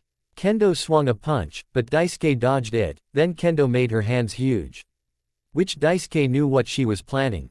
He pointed the guns and shot, but Tetsu jumped in front of her and took all the bullets. Then he passed out in Kendo's massive hands. Daisuke put his pistols back and said, "Don't worry, I knew he would do that. I really wasn't going to kill you." Kendo looked in confusion and asked, "What do you mean?" Daisuke said, "Our mission is to kidnap, and since Scarecrow always reminded me that me and him are fear. Fear doesn't kill, we help give life meaning." He then pulled out his katana and charged at Kendo. He dodged every punch, but he must continue to control the gas so it doesn't leave. He finally sliced off her mask and punched her in the gut so she can breathe in the gas. Kendo and Tetsu were on the ground. Then Scarecrow on the radio said, "Good job, my student." Daisuke said, "Thank you for all the important lessons, sensei." Scarecrow said, "Okay, head to the escape point, I'll meet you there in a bit." Daisuke headed to the escape point thinking to himself, "Where would I be if Izuku wasn't here for me?" Izuku with Kota made into his aunt. Izuku saw all the teachers and told Kota, "Okay, run over to your aunt, remember our promise." Kota nodded and ran to his aunt. Mandalay, Kota waved to Scarecrow before he left. The pros were in shock that Scarecrow bought Kota, a small boy, to them without any damage of any kind. Mandalay asked, "Kota, are you okay? Did he hurt you?" Kota said, "No, he didn't hurt me, he saved me from the man who killed my parents. He told me to tell you all that Muscular is in a year-long nightmare coma and you can do what you want to him." The pros couldn't get over their shock, that a monster like Scarecrow would save Kota. They were asking themselves, why would he do this? Is he truly a monster like we thought he was? The squad met at the escape point without Muscular and Moonfish. Dabi asked, "Where is Muscular?" Izuku said, "Insubordination." Everyone agreed with the decision and jumped in the warp gate. Tamura was waiting on the other side. He asked, "Did you get the kid?" Compress show off a marble and said, "You bet we did." Izuku said, "We will get the chair." Tamura confused asked, "Is the chair necessary?" Everyone who was involved in Bakugo's capture said, "Please." Izuku and Daisuke brought out a modified torture chair. Look up the new Chinese torture chair. Tamura asked, what is that? Izuku said, well, it's a chair that provides comfort and keeps the prisoner from moving too much, and don't forget the gag night terror. After getting Bakugo in the chair with the gag in his mouth, they were waiting for him to wake up. When Bakugo woke up, he started fighting the chair like an animal. Then he looked around and saw Scarecrow, which then he calmed down. Daisuke said, God damn it. Izuku laughed and said, enjoy cleaning. Quote. Everyone looked at them in confusion, then Tamura asked with venom, what is the meaning of this? Izuku said, we made a bet and I won, so Night Terror has to clean the lab for a week. Quote. Tamura was continued to try to convince Bakugo, but he refused Tamura with each attempt. Which Izuku and Daisuke went to the lab to use their time for something more productive. The league has Bakugo and you know that means shit is about to get real. This will make Izuku question his loyalty to Sensei and the league. He was made to become the symbol of fear, not evil. Will he finally experience fear for the first time in his life? Will he defeat Sensei? Is he willing to die to protect the things he holds dear? The bar. Tamura and the league, except Izuku and Daisuke, were now at the bar watching the press conference on how they keep failing to Scarecrow and the league, as well as Bakugo being kidnapped. Tamura was show Bakugo how people really think of him and that it's hopeless for the heroes to find him. Then Tamura said, release him from the chair. Everybody looked at Tamura in confusion. He then said, come on, this is no way to treat a potential recruit. Dabi was thinking, where the fuck is Scarecrow to knock some sense into this guy? But Dabi got twice and Mr. Compress to do it. Bakugo rubbed his wrists, then Lao Nched an explosion to Tamura's face hand. Everyone thought he was going to go crazy, but Tamura calmly picked up his hand and said, Sensei, lend me your strength. Sensei's voice was heard from the screen saying, an excellent decision, Tamura, you have indeed grown up. Tamura and the rest of the members of the league cornered him. Bakugo was about to get put back on the chair. Then a knock on the door was heard and a voice said, Camino Pizza Delivery. Then All Might came through the wall yelling, smash. A bunch of others came in as well to catch all the villains, after they were captured and Bakugo was saved. One of the heroes said, wait, we are missing two villains. All Might noticed that Scarecrow and his student Night Terror were missing, and All Might said, give up Shigaraki, now tell us where your sensei. Scarecrow and Night Terror are at. Tamura in rage said, burn in hell, All Might. Quote. Scarecrow's lab. Izuku's alarm went off. He and Daisuke knew that someone was coming. They looked at the cameras and saw Best Jeanist, Gang Orca, Mountain Lady, and Tiger coming towards their warehouses. Izuku said, suit up, we have visitors. The four pro heroes were approaching the two warehouses until one of the doors opened and it revealed Scarecrow and Night Terror. Scarecrow said, it seems we have a challenge, my student, release the Nomus. Quote. Night Terror pushed the bottom on the other warehouse. The other warehouse released a tidal wave of Nomus. The four heroes started fighting the Nomus.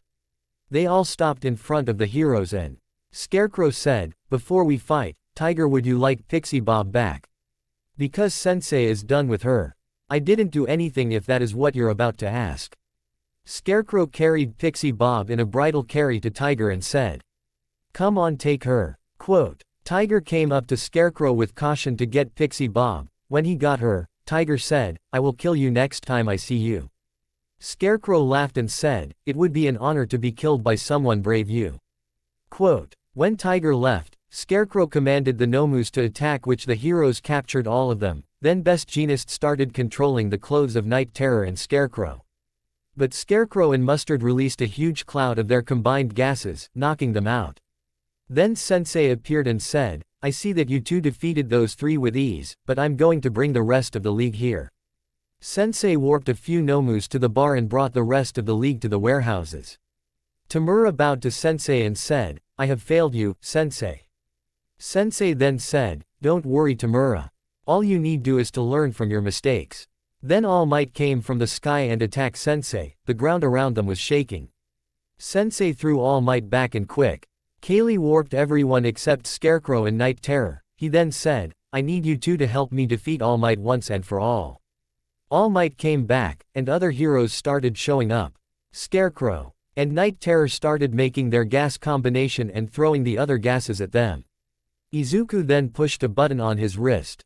That button released every gas in his lab that he and Night Terror can control, because any gas they make that is made with their gas they can control. Now he and his student controlled 700 different gases that are a part their huge cloud of sleep terror gas. Their C. Challenge was Endeavor, because if his flames touch the cloud, it would disappear, but Izuku remembered the gas from the USJ that wasn't explosive can be used in this situation. When he knocked out Endeavor, he quickly gave All Might a quick breath of his fear gas, which Sensei took advantage of the situation and got All Might in a chokehold. Sensei with All Might in a chokehold said, "Okay. Scarecrow. Kill the pro heroes and make All Might suffer." Izuku looked at his master and said, "But Sensei, the symbol of fear doesn't kill, so I won't kill, but I can put them in a nightmare-induced coma." Quote. Sensei laughed. Then warped Eri and Mei next to Daisuke and said, "Do it or I will kill them."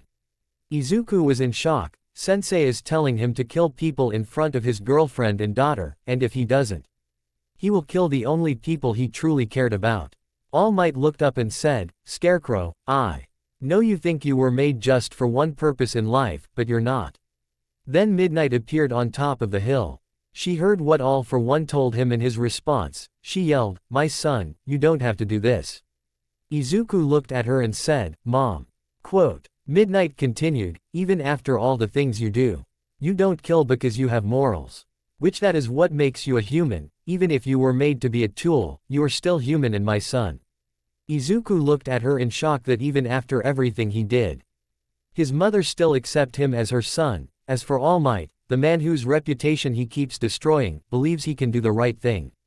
All for One said, "Time's up." All for One shot 3 spikes targeting his girlfriend, cousin, student, and daughter. He jumped in front of them and took all 3 spikes.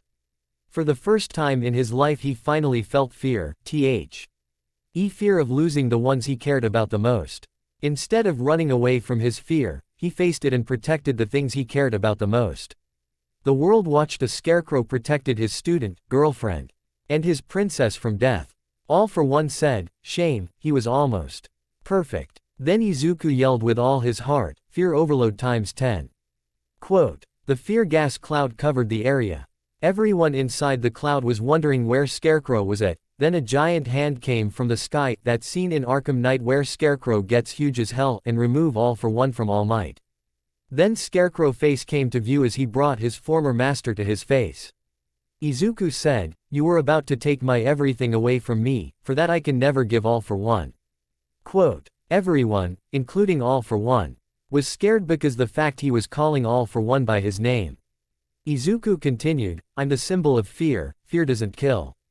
Your punishment won't be death. No, no, no, no, no. It won't be in a nightmare-induced coma either. I will put you in a fear state between life and death. You will be in a never-ending nightmare where every time you are about to wake from it, I will be there to kick you back in. And every time you head to the light to the other life, I will be there to kick you back in. It will be like dying in your sleep, except I will be forcing you to live. Goodbye All for One." Quote. Then all the gas in the area went inside All for One. Everyone was shocked by what they were going through. Then they heard coughing. They saw Scarecrow in Mei's arms coughing blood. Mei, Daisuke, and Eri were crying for him to stay alive. Scarecrow said, "It's okay, I will always be with you all in your hearts. Daisuke, you were not just my student or my cousin, you were a brother to me. I am proud to say you are the best brother I have ever had." Quote. Daisuke was crying his eyes out. Then Izuku continued, "Mei, you are the love of my life. I couldn't imagine another day without you. I want to let you know that I will always love you and nothing can change that." Quote. Mei was crying while trying to save him, but Izuku continued, "Eri, my little princess, taking care of you and being your papa was the greatest decision in my life. I would trade the world and my life to relive every day I spent with you." Quote. Eri was hugging Izuku tighter and crying. Then Midnight ran over. Izuku looked over to her and said, "Daisuke, I want you to remove my mask. I want to see my mom with real eyes one more time." Quote. Daisuke removed Izuku's mask to reveal his face. The world was watching as the dying Scarecrow was revealing his face to the world. When Midnight and All Might saw that Izuku was Scarecrow, they were in shock that someone as smart and nice as him was the Scarecrow. Izuku said, "I finally get to meet my mom as your son, not a teen who was also a father, not as a villain, but as your son. I would like you to know I am sorry for everything I have done. I wish that I knew how to make it up to you. I wish I could had start over from the beginning, but I would like to say that I love spending time with you and your friends. When I'm gone, I would like you to take care of my daughter Eri, your granddaughter." Midnight cried because she realized that spent some time with her son and didn't even knew it. She had finally found her son and he was now dying in front of her. She couldn't even do anything about it. Then Izuku looked at All Might said, "All Might, what happened at the USJ was necessary. It was to show you and everyone that heroes aren't invincible and are not fearless like they thought.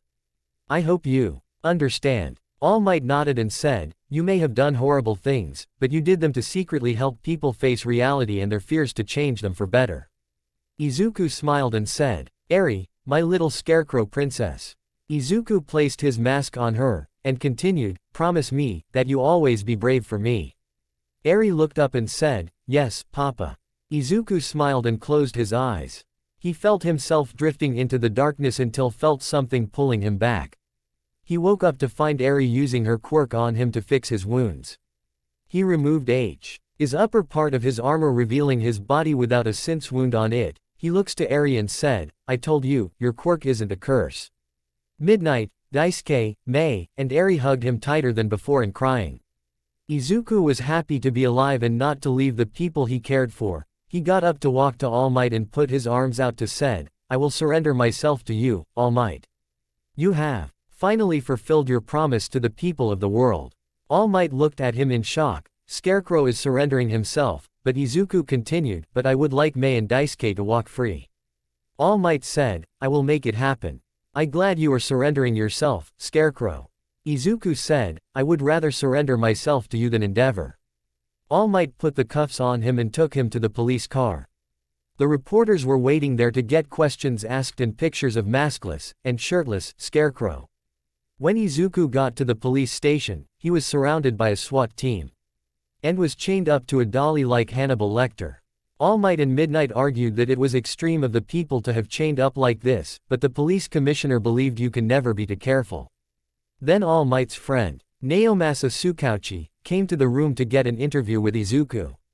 Izuku looked at him and said, "Ah, Mr. Tsukauchi, I was wondering when I get to meet you." Tsukauchi asked, "You know my name?" Scarecrow. Izuku said, "You can call me Izuku, and I like to know people who are working on my case, so I did a little research." Tsukauchi sat down and Izuku continued, "Well, I know 2/3 of the people who work here. I know everyone of this here SWAT team surrounding me and their families." The SWAT team looked at him in fear, then Tsukauchi said, "You know, threatening our SWAT team isn't going to help you." Izuku looked at him and said, "I know, but I'm bored. You all left me here with a less intimidating SWAT team for 4 hours. I have to get creative to pass the time." Tsukauchi asked in a serious tone, "Do you know why you're here and not in prison?" Izuku said, "Because I'm 15 years of age, I have information on the League, my experiments, and their possible cures."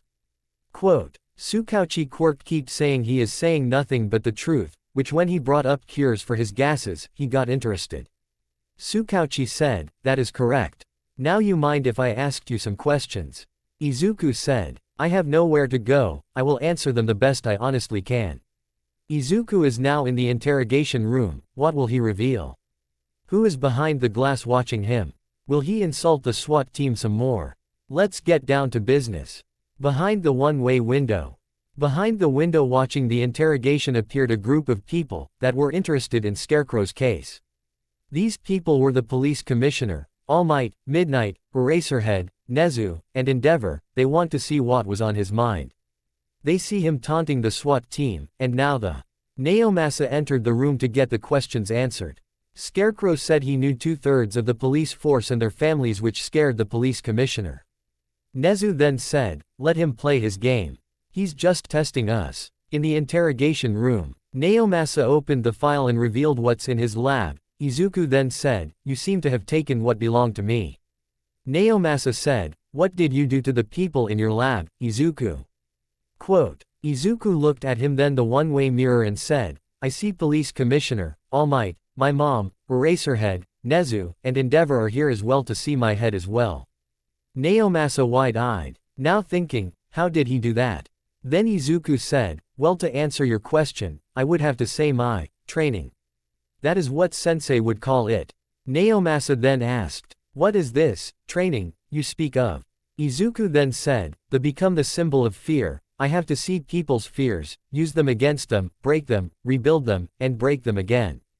But I had to learn from the best of the best on how to find those fears and how to use them to break and rebuild people. Naomasa knew Izuku was saying the truth, but he wanted more and asked, who trained you? Izuku looked at the screen where Nezu was sitting and said, the same person who gave Nezu that scar on his face, drive. Atrocity. Behind the window, Nezu dropped his cup when heard the name of the person who experimented and tortured him and gave him the scar. Everyone looked at Nezu in fear. He got up and said, I would like to go in there to talk to him. No one questioned him, they led him in the interrogation room. Interrogation room. Naomasa and Izuku saw Nezu entering the room, which he took the other seat and asked, where is he? Izuku smiled, since I like you, I will tell you where to find him. But I want something in exchange. Naomasa said, you are in no room 2. Nezu interrupted Naomasa to say, what do you want?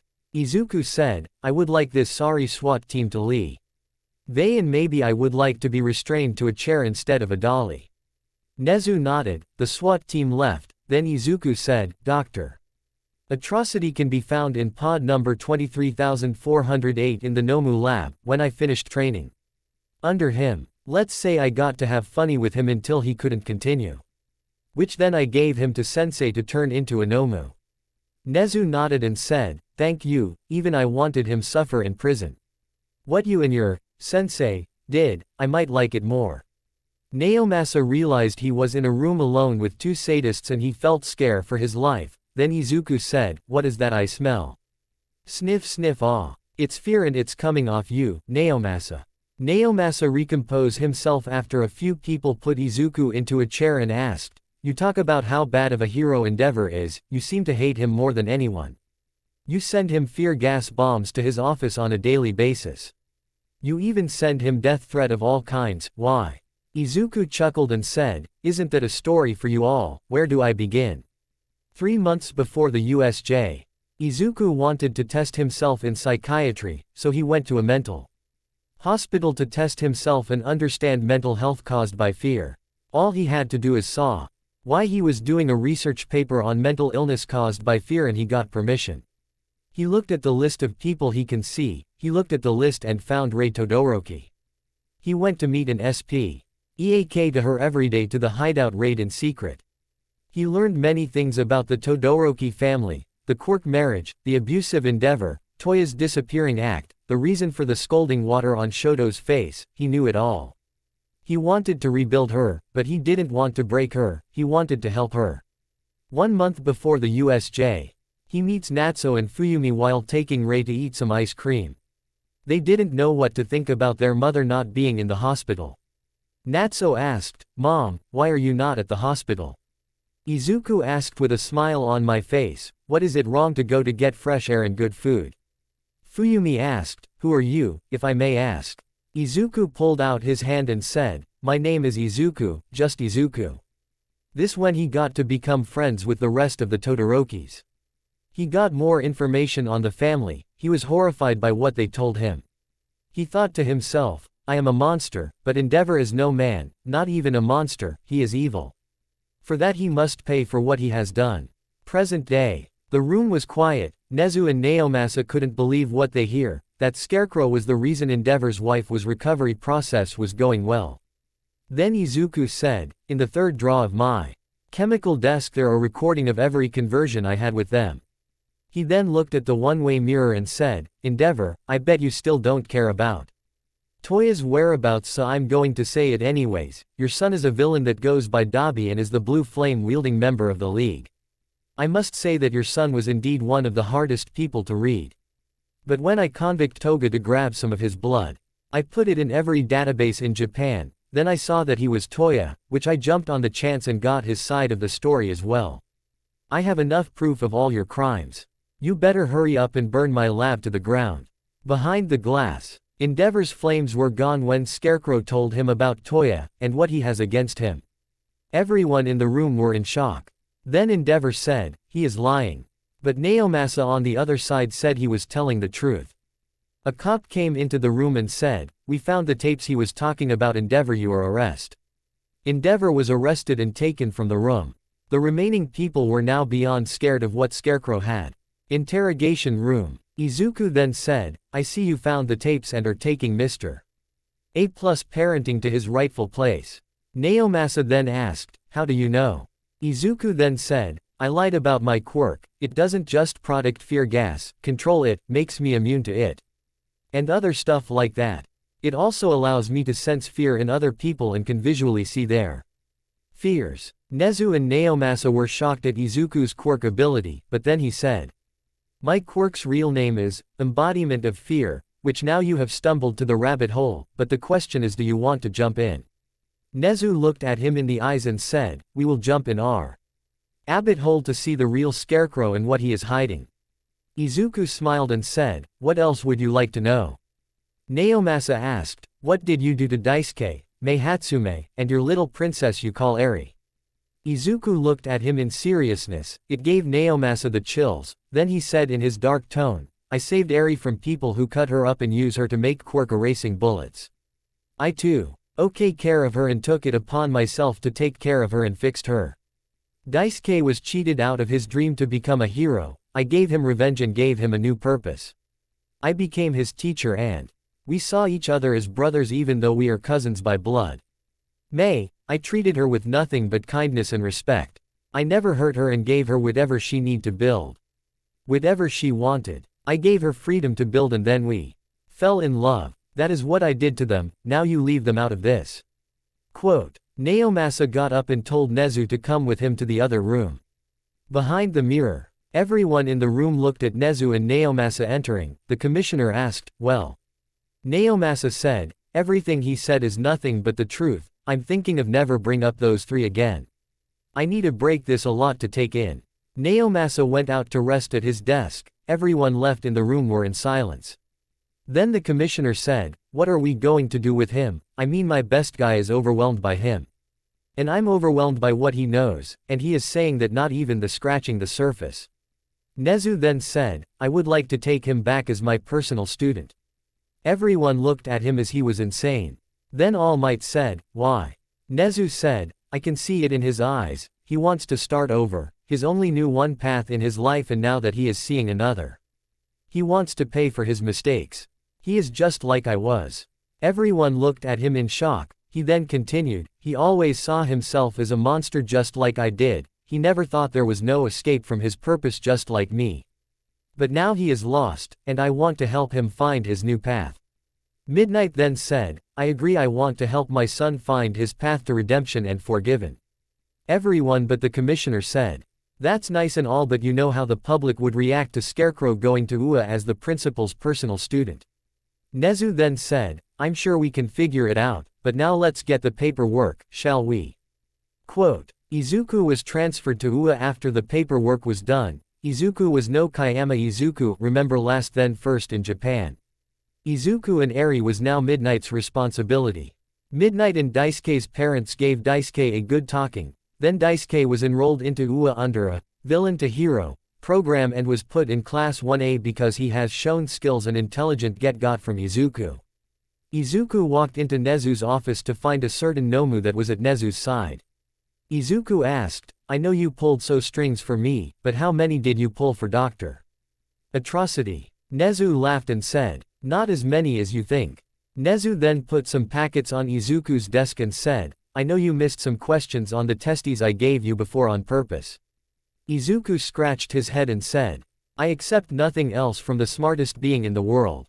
Nezu then said, I use on average about 5% of my intelligence a day, but for you, I had to use 10% for you Wick. I'm excited to teach you and use more of my intelligence. Izuku smiled and said, yes sir. After Izuku took the testes seriously, he aced every test on fields from calculus to biomedical science. Nezu and Izuku saw that they Both have an interest in the human mind. With Izuku's notes from his lab, it made things between them were more interesting on the subject. Then Nezu sent Izuku to go to Class 1A.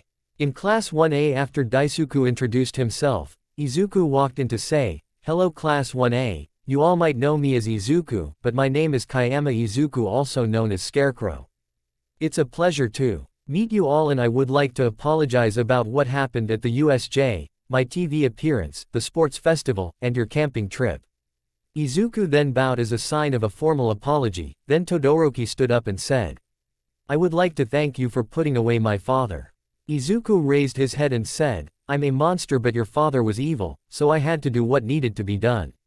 Todoroki smiled, then sat down. Then Aizawa said, "So today we are going to have a test of courage. Put on your hero costumes and meet us at Gym Gamma." Gym Gamma. When everyone in Class 1A made it, they looked and asked, "Where is Daisuke and Izuku?" Then they heard two people yelling, "FFFFFFF foot CCCCCKKKKKKK." They then looked at Izuku wearing his first appearance costume without his syringe glove and Daisuke wearing his UA school uniform and mask. Izuku then said, "They took everything from our costumes, my trench coat, my glove, my scythes, and my scarier mask. Mei is going to kill me." Quote. Daisuke said, "They took everything from my costume and left me with my mask." Eraserhead then said, "The companies that looked at your costumes loved them. They took all the dangerous stuff, and anything made from illegal materials." Izuku fell to his knees then said, "But did they know who paid for that stuff? I paid for all of it and now it's gone." Quote. Daisuke put his hand on cousin's shoulder and said, "At least we still have Mei to make more stuff. We can start from scratch." Izuku then said, "You're right, but anyways." Eraserhead explained the rules. Quote. After explaining to the class that they had to walk through a maze covered in Izuku's fear gas and reach the other side, Eraserhead then said, "First 3 people to make it across gets an A for the next test." Now that everyone was pumped, then they went through the maze. Daisuke came out first because he had a mask, then Kirishima, then it was a tie between Todoroki and Bakugo. To decide the tie, they had to fight each other for it. After a good 5 minutes Todoroki won. But Izuku went to Bakugo and said, "I see how smart and hard you were, so I will give you that A for the next test. After you write a 1-page paper on how you lost and how you beat him next time." At the end of the day, Bakugo gave Izuku that paper, which he gave Bakugo that on his next test. Izuku was impressed by the paper. Then Nezu came and said, "You know those testies I made you do?" Izuku nodded. Then Nezu said, "Congratulations, you are a doctor of medicine, psychology, chemistry, and psychiatry." Izuku then said, "I guess I should be called Dr. Scarecrow or Dr. Fear. Nah, Scarecrow will be my hero name." Nezu laughed at the comment. Then Izuku then said, "Being called Drive Kayama makes me feel old." Then the Nomu with a handful of degrees for Izuku to put on his wall came in. He put them up to show off to people who came to his office. When his mom came in and saw the degrees, she freaked out on how smart he was. Then Eraserhead came in feelin' G like Nezu was showing off his personal student. Present Mike came in yelling, "Look up the song Big Enough," and skipped to 222. All Might had blood coming from his mouth from the part where Scarecrow is a licensed doctor. Recovery Girl and Hound Dog saw the degrees. They grew pale and were scared in what he was qualified for, like their jobs. Like imagine Scarecrow was your doctor or therapist. They were scared that the people would freak out. Izuku just looked at them and said, "Man, I can't believe they just gave people such an easy test to get these things." Recovery Girl yelled, "Easy my ass." Then Nezu laughed a little bit. Then Izuku went home with his mom. When they got home, an Eri run up to her papa to hug him and her grandma. The thing that Midnight couldn't get over is how amazing of a chef her son. When she asks, he keeps saying, "It's a long story." Then Mei would come over for some of her boyfriend's cooking, which is one of the only things that stop her from overworking herself. But Izuku learned that finally he has found happiness and enjoys his new life. He couldn't wait to see what was in store for the future. Years later, a group of robbers are waving their guns in a bank demanding money. Then a certain greenish-yellow gas surrounded the robbers, causing them to drop their weapons and crouch in fear. A man wearing a Scarecrow costume walked in to arrest the robbers, then escort them to the police. The crowd cheered for Scarecrow, the Fear Hero. Scarecrow did some interviews then went off to see his partner.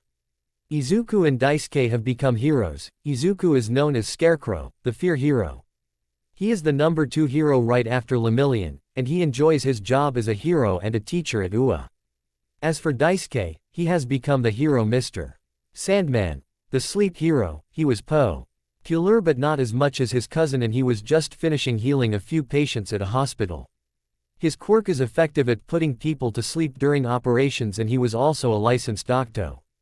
Like Izuku. Shout out to Ghost83. After read his Kamen Rider My Hero crossover fanfic, I borrow the idea of making Mustard a doctor. Izuku would also help people who have been abused by using his quirk to activate their fear state. He could get them to overcome their fear and will become less fearful. At first people were questioning him, but it showed to be more effective than traditional treatments. He became the most popular professional therapist in Japan. Izuku found Daisuke leave the hospital and asked, "So, how many did you help?" Daisuke then said, 10 patients, one of them was a heart transplant. You have seen it. Izuku then said, "Sounds interesting, tell me about it." On our back to my house. Izuku's house. Izuku and Daisuke got inside, then a teenage Eri jumped on Izuku and said, "Hello Papa."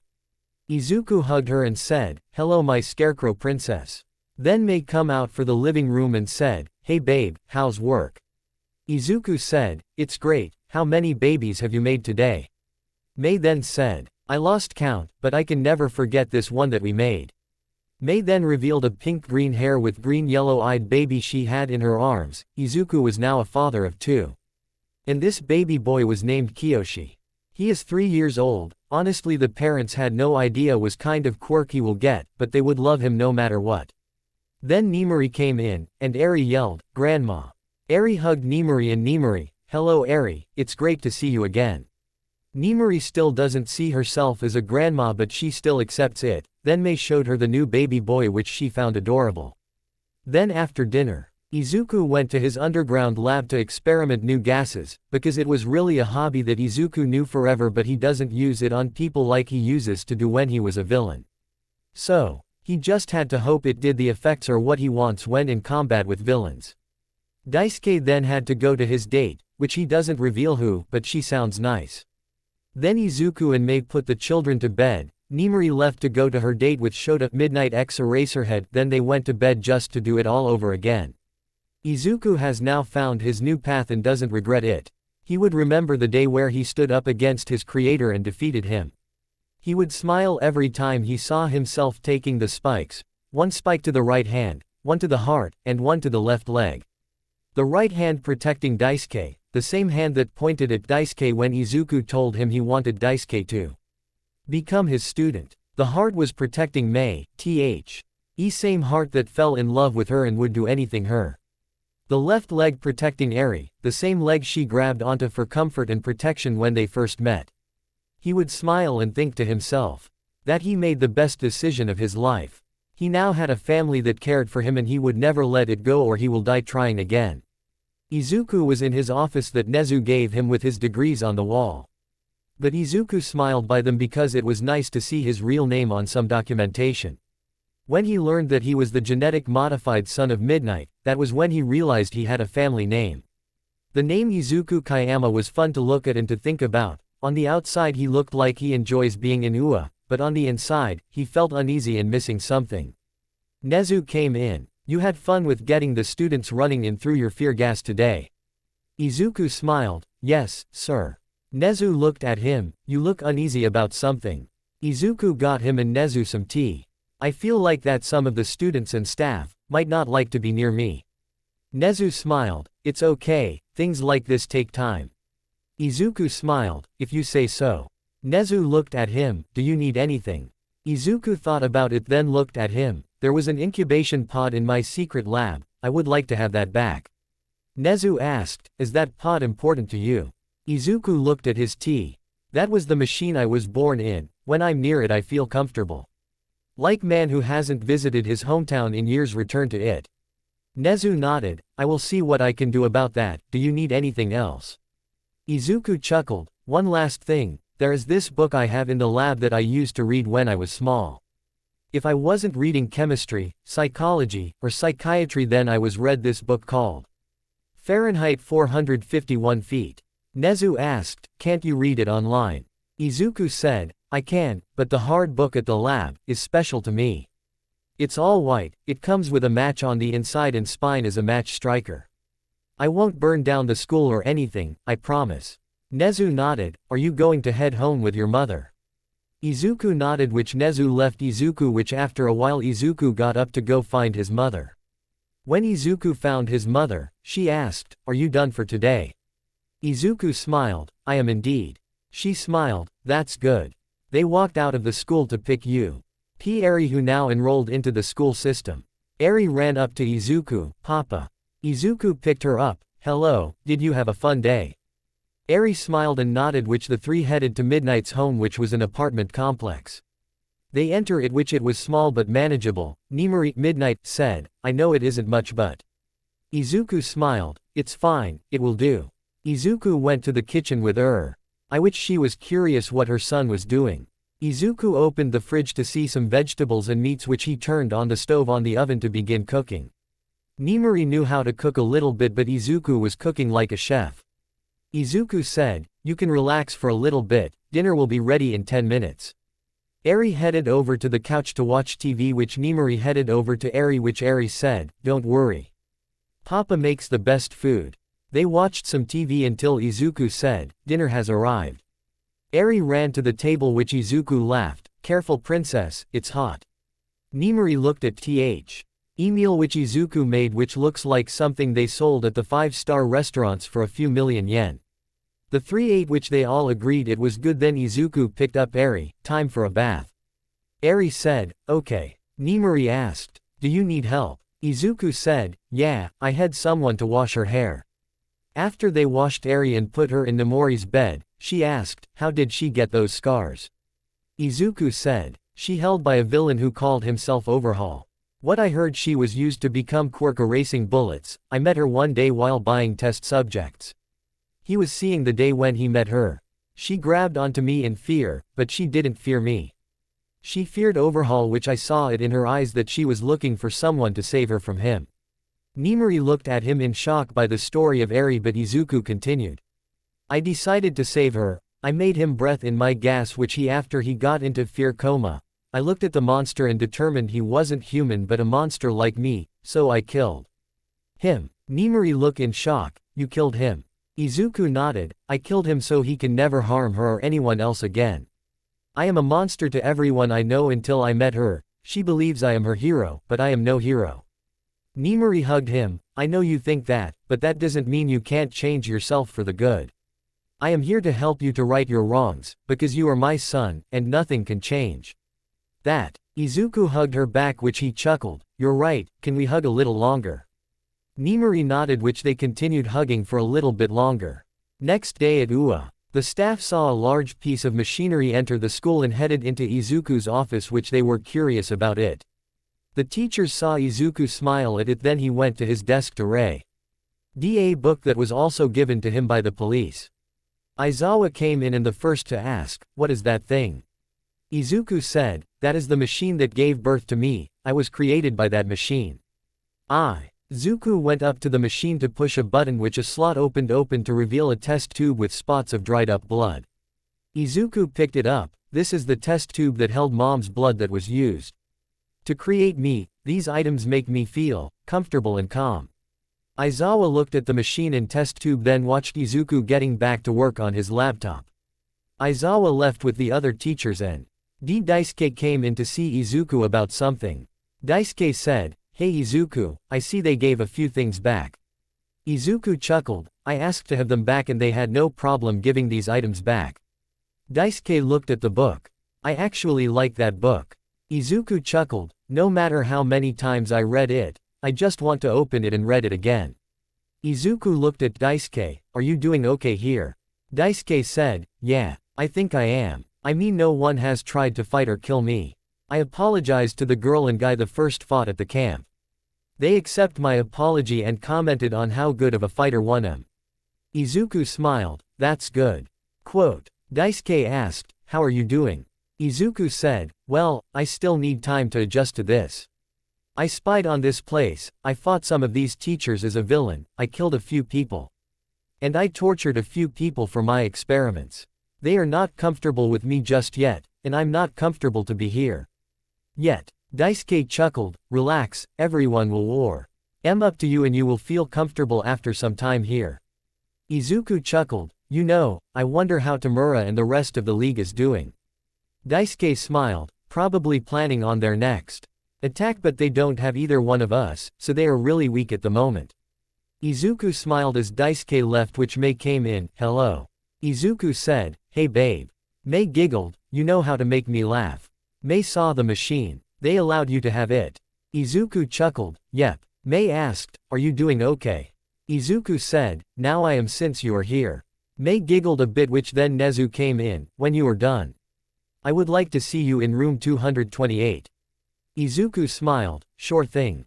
Nezu left, which Izuku said, sorry, I got to go, have a good day and don't overwork yourself. Izuku followed Nezu to the room. What is it?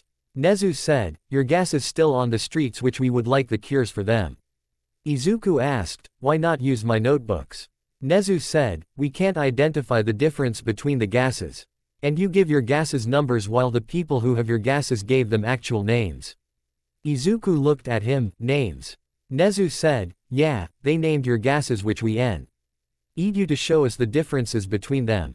Izuku nodded, okay. They arrived at a room full of pro-heroes, police, and the staff, which Izuku wasn't scared of them. Izuku looked at a pile of gas containers with his gas. Izuku looked at each one, then asked, it's easier to show you the difference of each gas, since I can't use these on people to show the side effects. I will describe them. A tall guy with green hair with some blonde wearing glasses said. We have a copy of your notebooks, Scarecrow. We just need to see what we are up against. Izuku untwisted one of the bottles to get a little bit of the purple gas. He got the gas to form a little ball to begin. This right here is gas number 39, which on the container they call it Midnight Dreams. Why would they do that to my gas? The lead police officer said. Please stay focused. Izuku said, my bad, this gas makes anyone who breathes it scared but also makes them a masochist. Present Mike asked, what? Izuku said, you heard that. Right, this gas makes people masochists just by breathing it, but it doesn't work on me because I am immune to all of my gases. As you see, the gas is purple, which this is the only gas I have that is purple. They turned their copies to gas number 39, which it had many cures, and they looked at the rating of a 5/10. A woman with rabbit ears and tail asked, what does 5/10 mean in the rating? Izuku said, how often I would use it, the gas is good, but when it makes masochists it makes me uncomfortable.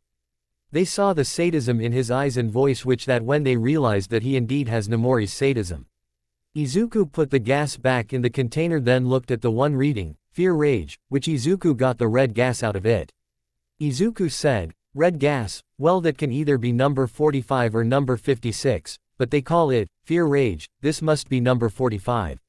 This gas, like all my gases, puts people in a state of fear, but this one makes them fight harder and like their lives depend on it. Aizawa asked, so this gas is for allies?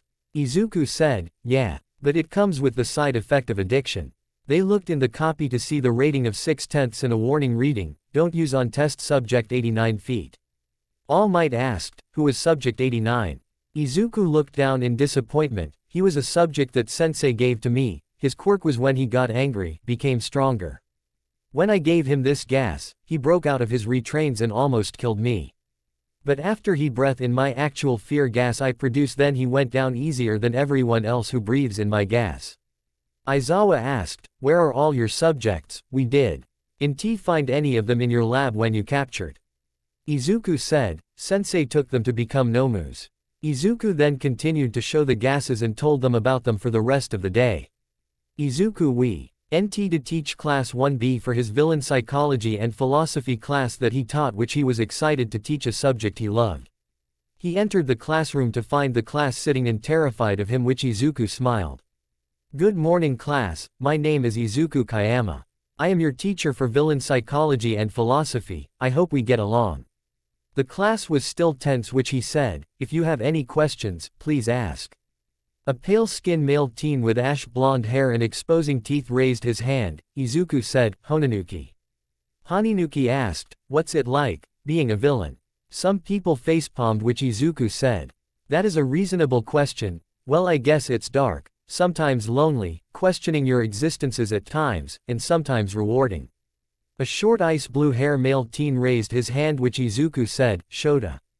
Quote. Shota asked, why did you become a villain? Izuku said, I was created in a lab with the purpose to be a villain and a tool. I had no choice and follow the path that I was given since birth. Then an orange-haired girl raised her hand, which Izuku said, Kendo. Kendo asked, have you ever thought about running away from your creator when you were younger? Izuku sat down to think about the question. You know, I never thought about that. I just accepted my fate that was given to me, which I was created for purpose, which I did what I can to fulfill it. I did leave the lab to explore the world, but I would always return. The girl with vines for hair asked, why would you return? Izuku chuckled, when I was young, at that age about 10 years old, I never seen cars, crowds of people, and heroes, which when I went to the outside world, I found them interesting but terrifying. I would look at them in awe, then I would return to the lab for safety and comfort. They relaxed a bit, which Izuku began the lesson of what the villain mind is and the different kinds of villains. Izuku did his lesson to where no one was bored, which he would get them to stand up and do examples of each villain. Izuku then looked at the class to say, what kind of villain is Stain? They all said, a neutral evil. Izuku asked, why? Nito said, he kills fake heroes, villains, and anyone who stops him. But he lives by a code. Izuku said, good. Then after a while he left to go teach class 1A as well, which he entered the class like with 1B. Izuku said, let's begin our lesson for today. Bakugo was still angry with him at the sports festival, USJ, and getting his ass handed to by Izuku last time, which he got up to said, why are they letting you teach? You show. I'll be thrown in the deepest dark cell in prison, or even better, dead. His classmates looked at him in shock by the statement he made, which Daisuke said, watch it, Bakugo. Bakugo looked at Daisuke in rage, and you are his sidekick. You are just as bad as him. Izuku came up to him and bowed, I apologize for what I did to you, but Daisuke has nothing to do you, now you can either accept apology or I will have to speak with Aizawa and Nezu about this.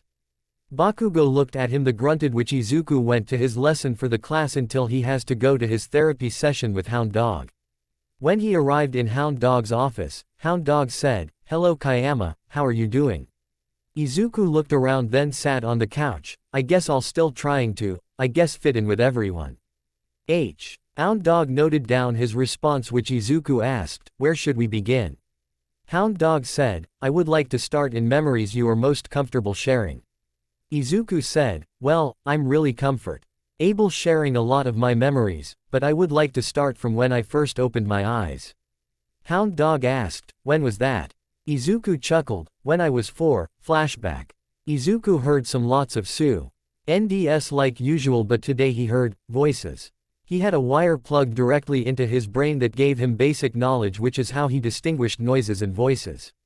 He then opened his eyes for the first time in his life, which he saw he was surrounded in a green liquid that was cold, but his vision became clear to see a man with a mustache and weird glasses and another man with no face but had a mouth.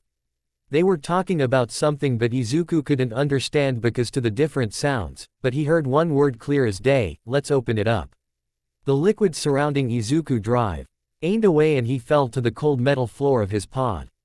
The pod opened up to blow slightly colder air, which then he heard, can you stand on your feet? Izuku learned from the needle how to stand, but there is a difference between knowing how to stand and actually trying to stand, but Izuku got on his feet and was standing naked in the cold. The no-face man said, hello Izuku. Quote, Izuku, knowing T is his name, looked at him, which the no-face man said, forgive me for not introducing myself, you can call me sensei.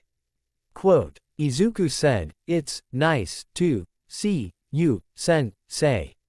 Izuku was using his mouth for the first time, which he was thinking about working on, but sensei said, do you know what you are? Quote, Izuku said, I don't know. Sensei chuckled, you are an artificial human, a sentient Nomu. Quote, Izuku looked around, then looked at the mustache man. Who are you? The man said, I'm the doctor, but you can call me Doc. Izuku was shivering. Clothes, please. Then a big Nomu appeared with own clothes which Izuku told from the Nomu to put on, which Izuku looked at the Nomu. Thanks. Sensei chuckled at Izuku's politeness, which Izuku asked, where am I? Sensei chuckled, you are in a lab protected by the outside world for now. Quote. Izuku said, one day, I'm going to visit the outside world. The doctor was pleased that Izuku was learning to talk better in such a short time. Sensei smiled, one day, you will. Quote. Izuku nodded, what is my purpose?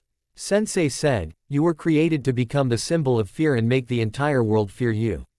Quote. Izuku looked at him, then I must get to work if I must become this symbol of fear.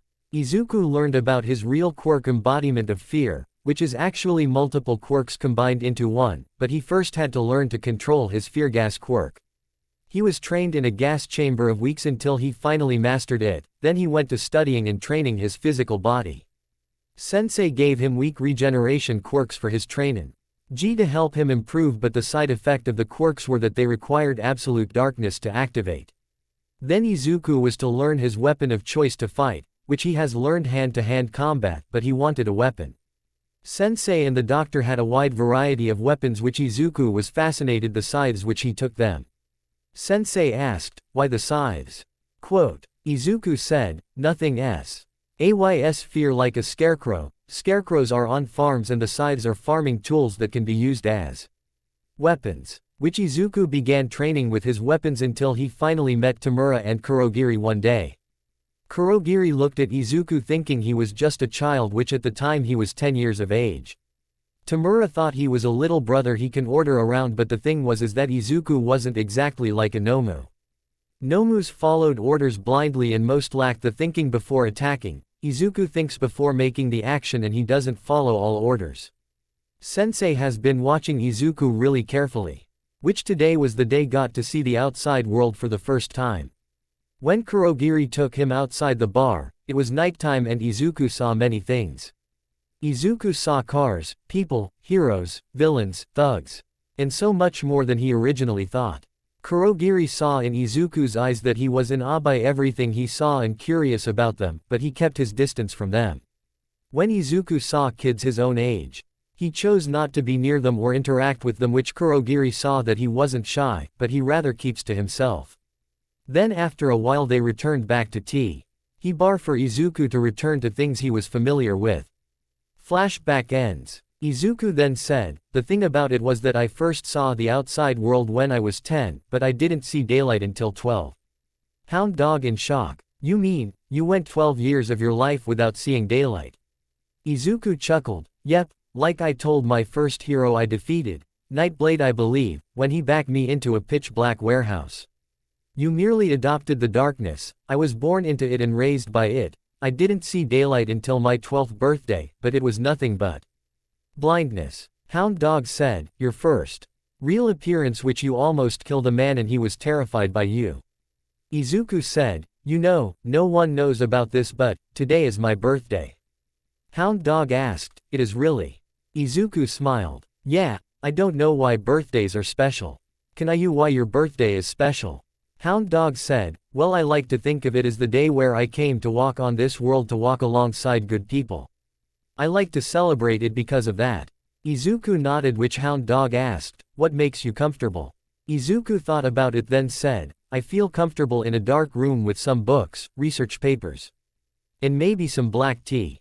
Hound Dog asked, is that because of how you were raised? Izuku said, yeah, the darkness has always been a friend to me, and reading was my entertainment. NT, you should have seen me when I saw a TV for the first time. Hound Dog chuckled, I bet you were amazed by it. Then the timer rang, which Izuku said, I guess time is up for today. Hound Dog chuckled, you want continue tomorrow at the same time? Izuku smiled, that would be great. Izuku left the room, which Hound Dog smiled, he's not bad kid, just born and raised down the wrong path. Izuku, you then went to his office to do some paperwork, which Aizawa came in, do you have time? Izuku looked around, maybe, can I help you with anything? Aizawa asked, would you like to be a hero? Izuku raised an eyebrow. Well, I am here to make up what I've done in the past, what do you need? Aizawa said, we commissioned a program for you to make you a hero, which starting today, you are my sidekick. Izuku asked, do I get my old suit back? Aizawa said, you can make your old suit using legal materials. Izuku nodded, acceptable, when do we begin? Aizawa smirked, tonight meet me at the gate of the school for us to begin. Izuku smiled, I'll be there. Aizawa left and Izuku head to the workshop to see Mei with a bunch of boxes of materials and a new suit for Izuku, which Izuku asked, did you do this? Mei smiled, yep. Izuku went up to pick her up and make out with her, which power loader walked past his room thinking, I'm not getting paid enough. Momo, Tsuyu, Uraraka, Mina, and Jiro were looking for Izuku to get help with their homework they got from him, which they saw him in the workshop making with Mei. The girl blushed like hell from seeing the and also thinking, lucky. Izuku and Aizawa. The two were jumping from rooftop to rooftop for Izuku's villain to hero program, which Aizawa was impressed by Izuku's movements. Then Aizawa used his scarf to grab a light pole. To swing himself across the street, which Izuku used his big hook to do the same.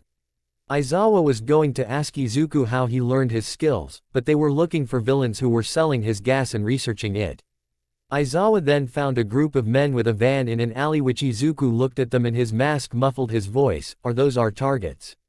Quote, Aizawa said, I don't know, but they low. Okay, like they are going to sell something illegal.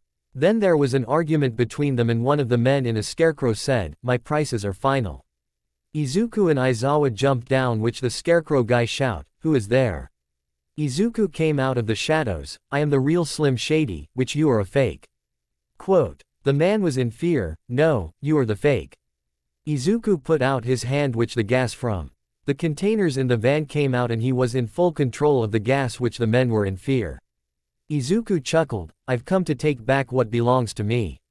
Quote, the men were about to attack, which Aizawa cancelled out their quirks and the duo attacked them, which the man in the scarecrow outfit was about to escape. Izuku saw the man and threw his hook to stab and hook onto the man's shoulder, which Izuku said, get over here. Quote, he pulled the man over and used him to hit the other men, which after they beat them up, Izuku opened up a can of gas in his belt to heal the fake scarecrow. Aizawa smirked, even when he faked being you. You didn't kill him. Izuku said, I don't kill unless I have to. Izuku looked into the man's wallet, he needed money for his wife and 3 children, sad really. That he would go to villainy to solve his problem. Quote, Aizawa said, this a sad world for some people, but that doesn't mean we heroes don't stop until we make it a better place. Izuku chuckled, you're right, time for you to call it in. Quote, Aizawa called the scene in and the cops came to pick up the men, which the cops were still uncomfortable with Izuku being Aizawa's sidekick and being a hero. But one of the cops said, Scarecrow, your gas was responsible for my brother's coma. What do you have to say? Aizawa was about to step in, which Izuku asked, which gas was it? Quote, the cop in anger, what? Izuku got close to him. Which gas was it? How long did he scream for? What did he do before he got into a coma? I need answers before I can give your brother a cure for his coma or how long his coma will last.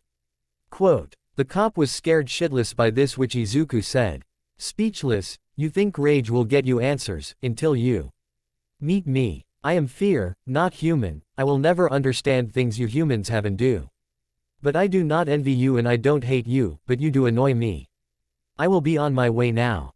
Quote, Izuku threw his hook up to a rooftop to climb up and wait for Aizawa to finish up the work. Aizawa got up to the roof. Sorry about that, sometimes they are a pain in the ass.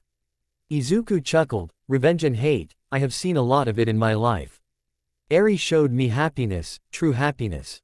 Daisuke showed my brotherhood and trust, Mei showed me love.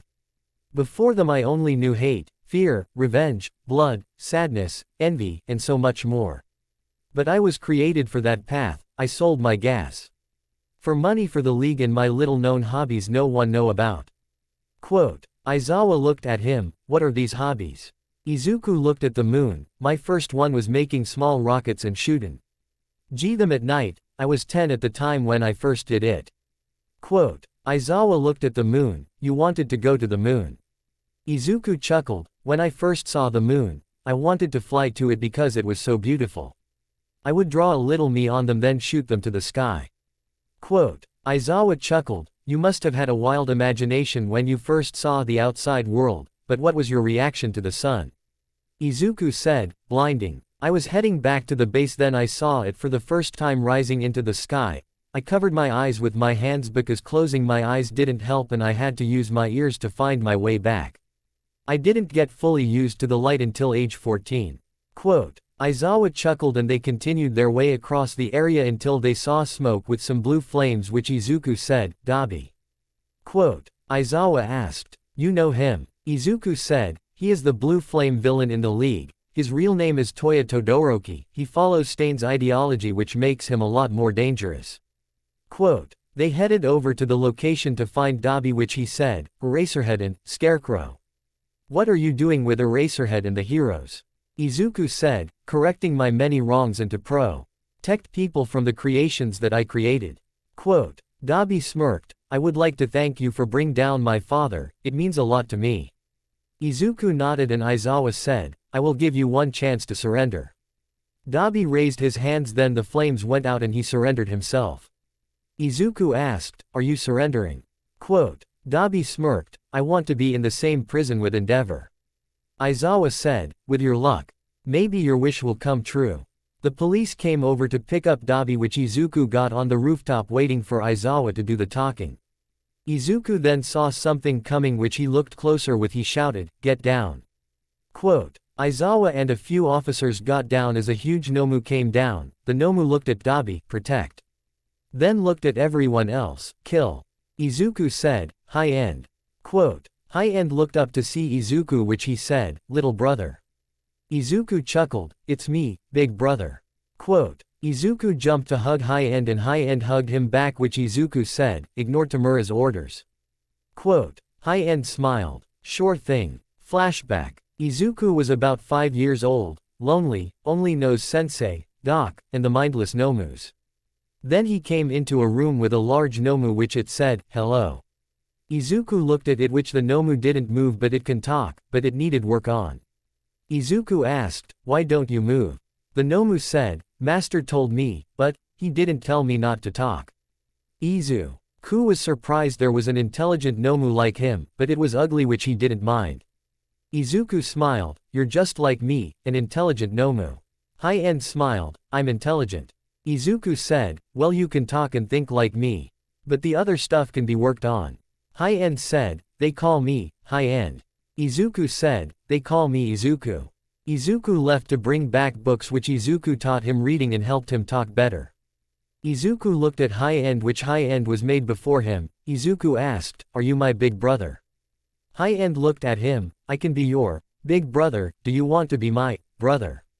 Izuku smiled, yes I do. Flashback end. Everyone was in shock by this which Izuku said, brother, these are friends. Quote. High End looked at them, friends. Aizawa decided to go along with it, yes, we are friends. Quote. High End smiled, friends. I like friends, much better than the cold lab with the dumb Nomus. Izuku asked, where is Tamura? Quote. High End said, he left me and told me to protect Dabi. Izuku sighed, it's okay, I'm real sure we will find him. Quote. Izuku looked at Aizawa, he hasn't killed anyone, and he doesn't follow the League's orders anymore so what are you going to do? Quote. Aizawa shrugged, well we can't arrest him because we don't have handcuffs for his size, and he didn't do anything wrong, I guess we can take him back to UA with us. The police had no idea what to do with something that big which Izuku on High End, get on Eraser, we are flying to school this time. Quote. Aizawa go on which High End flew them to UA which the staff and students fr. Eked out for a moment until Aizawa and Izuku got off of him. Aizawa said, that was a fast trip, now I have more time to rest. The doors in UA are huge just in case they have giant students which Izuku got High End to his office. Nezu came in to ask, new friend. Izuku chuckled, big brother, he is an intelligent Nomu like me. High End chuckled, but you are smarter little brother. Nezu was in shock that High End can talk which he asked, why doesn't the Nomu or the USJ talk? Izuku and High-End said, that is a stupid Nomu. Nezu asked, are there more intelligent Nomus? Izuku said, yes, they are our younger siblings. High-End said, but they are with Doc, but we don't know his secret lab location. Nezu asked, how many more? Izuku shrugged, I want to say 10, how many big brother? High-End thought for a moment. 10 or 15. High-End pulled a book off one of the shelves to start read, which Izuku made some tea to drink. Nezu was in awe at the two artificial beings in front of him as they drink tea. And thinking. Nezu asked, what is his quirks? High-End said, shock absorption, super strength, storage, transforming arms, engine back, and super regeneration. Izuku said, storage allows him to store 9 Nomus in his body at once which he can control. Nezu said, that is interesting, but Izuku, what are your quirks? Izuku chuckled, embodiment of fear is made up of fear gas, fear visions. Illusions, gas control, gas immunity, dark healing, a speed enhancing quirk, and tiptoe. Nezu asked, can you explain dark healing and tiptoe? Izuku smiled, dark healing allows the user to regenerate any wound as long as they are in a completely dark area where there is no light. Tiptoe allows the user's footsteps to never be heard, which mean you can't hear me coming. Nezu asked, fear vision. Izuku said, allows me to see other people's fears. Nezu asked, you know my fears? Izuku nodded, which Nezu said, well, I will let you go to teach the class 3A students. Izuku said, yes sir. Izuku left High-End to sleep in his office so he can go to class 3A, which he was excited to see the best students in the school. He was allowed to wear his outfit around the school. But he chose not to because it would scare a few students or give them PTSD. He arrived to the classroom, which he went to the desk to pull out his lesson plan, then looked at the students. Izuku smiled, hello class. I'm your villain psychology and philosophy teacher Izuku Kayama. A student shouted, also known as Evil Scarecrow. A blonde-haired student with blue eyes said, be respectful. He is trying to make up for what he did in the past. The same student got up to say, he is a monster who should be in prison. Izuku said, you're right. The class looked at him, which Izuku continued. I was created in a lab to cause harm to the world. I'm no human but a monster that should be put down or dragged into the deepest darkest cell in prison, but because how young I am and that they do see good in me. The world has given me a new path to go on, which I will gladly take it for all the harm I have caused. The student sat down, which Izuku asked, now if you knew from the beginning. I was an artificial human that was created to cause fear in your hearts, and we met on the battlefield, what would you do? The students didn't know how to answer the questions until the blonde student got up. I would ask you, if you really want to cause fear and chaos. Then persuade you to start over. Izuku chuckled, I guess that can work. Persuasion is a powerful tool if you know how to use it. Izuku went to the board to start to teach the class, which after a while of teach, he turned to the class, you want to do an exercise. They went to a gym in their gym outfits, which Izuku got Smintos to make a maze in the gym. Izuku said, this is a test of courage, you will walk through this maze that will be filled with my weakest fear gas. You will go through the maze to reach the other side. Which on the other side you all will face a choice. A blue hair asked, what is the choice? Izuku chuckled, there is a stack of paper that will get you an exemption on every test in exam for my class, which the first 3 students will receive. The second option is you get on your hero outfit to run back in the maze to help as many of your classmates in the maze as possible. Thanks for watching.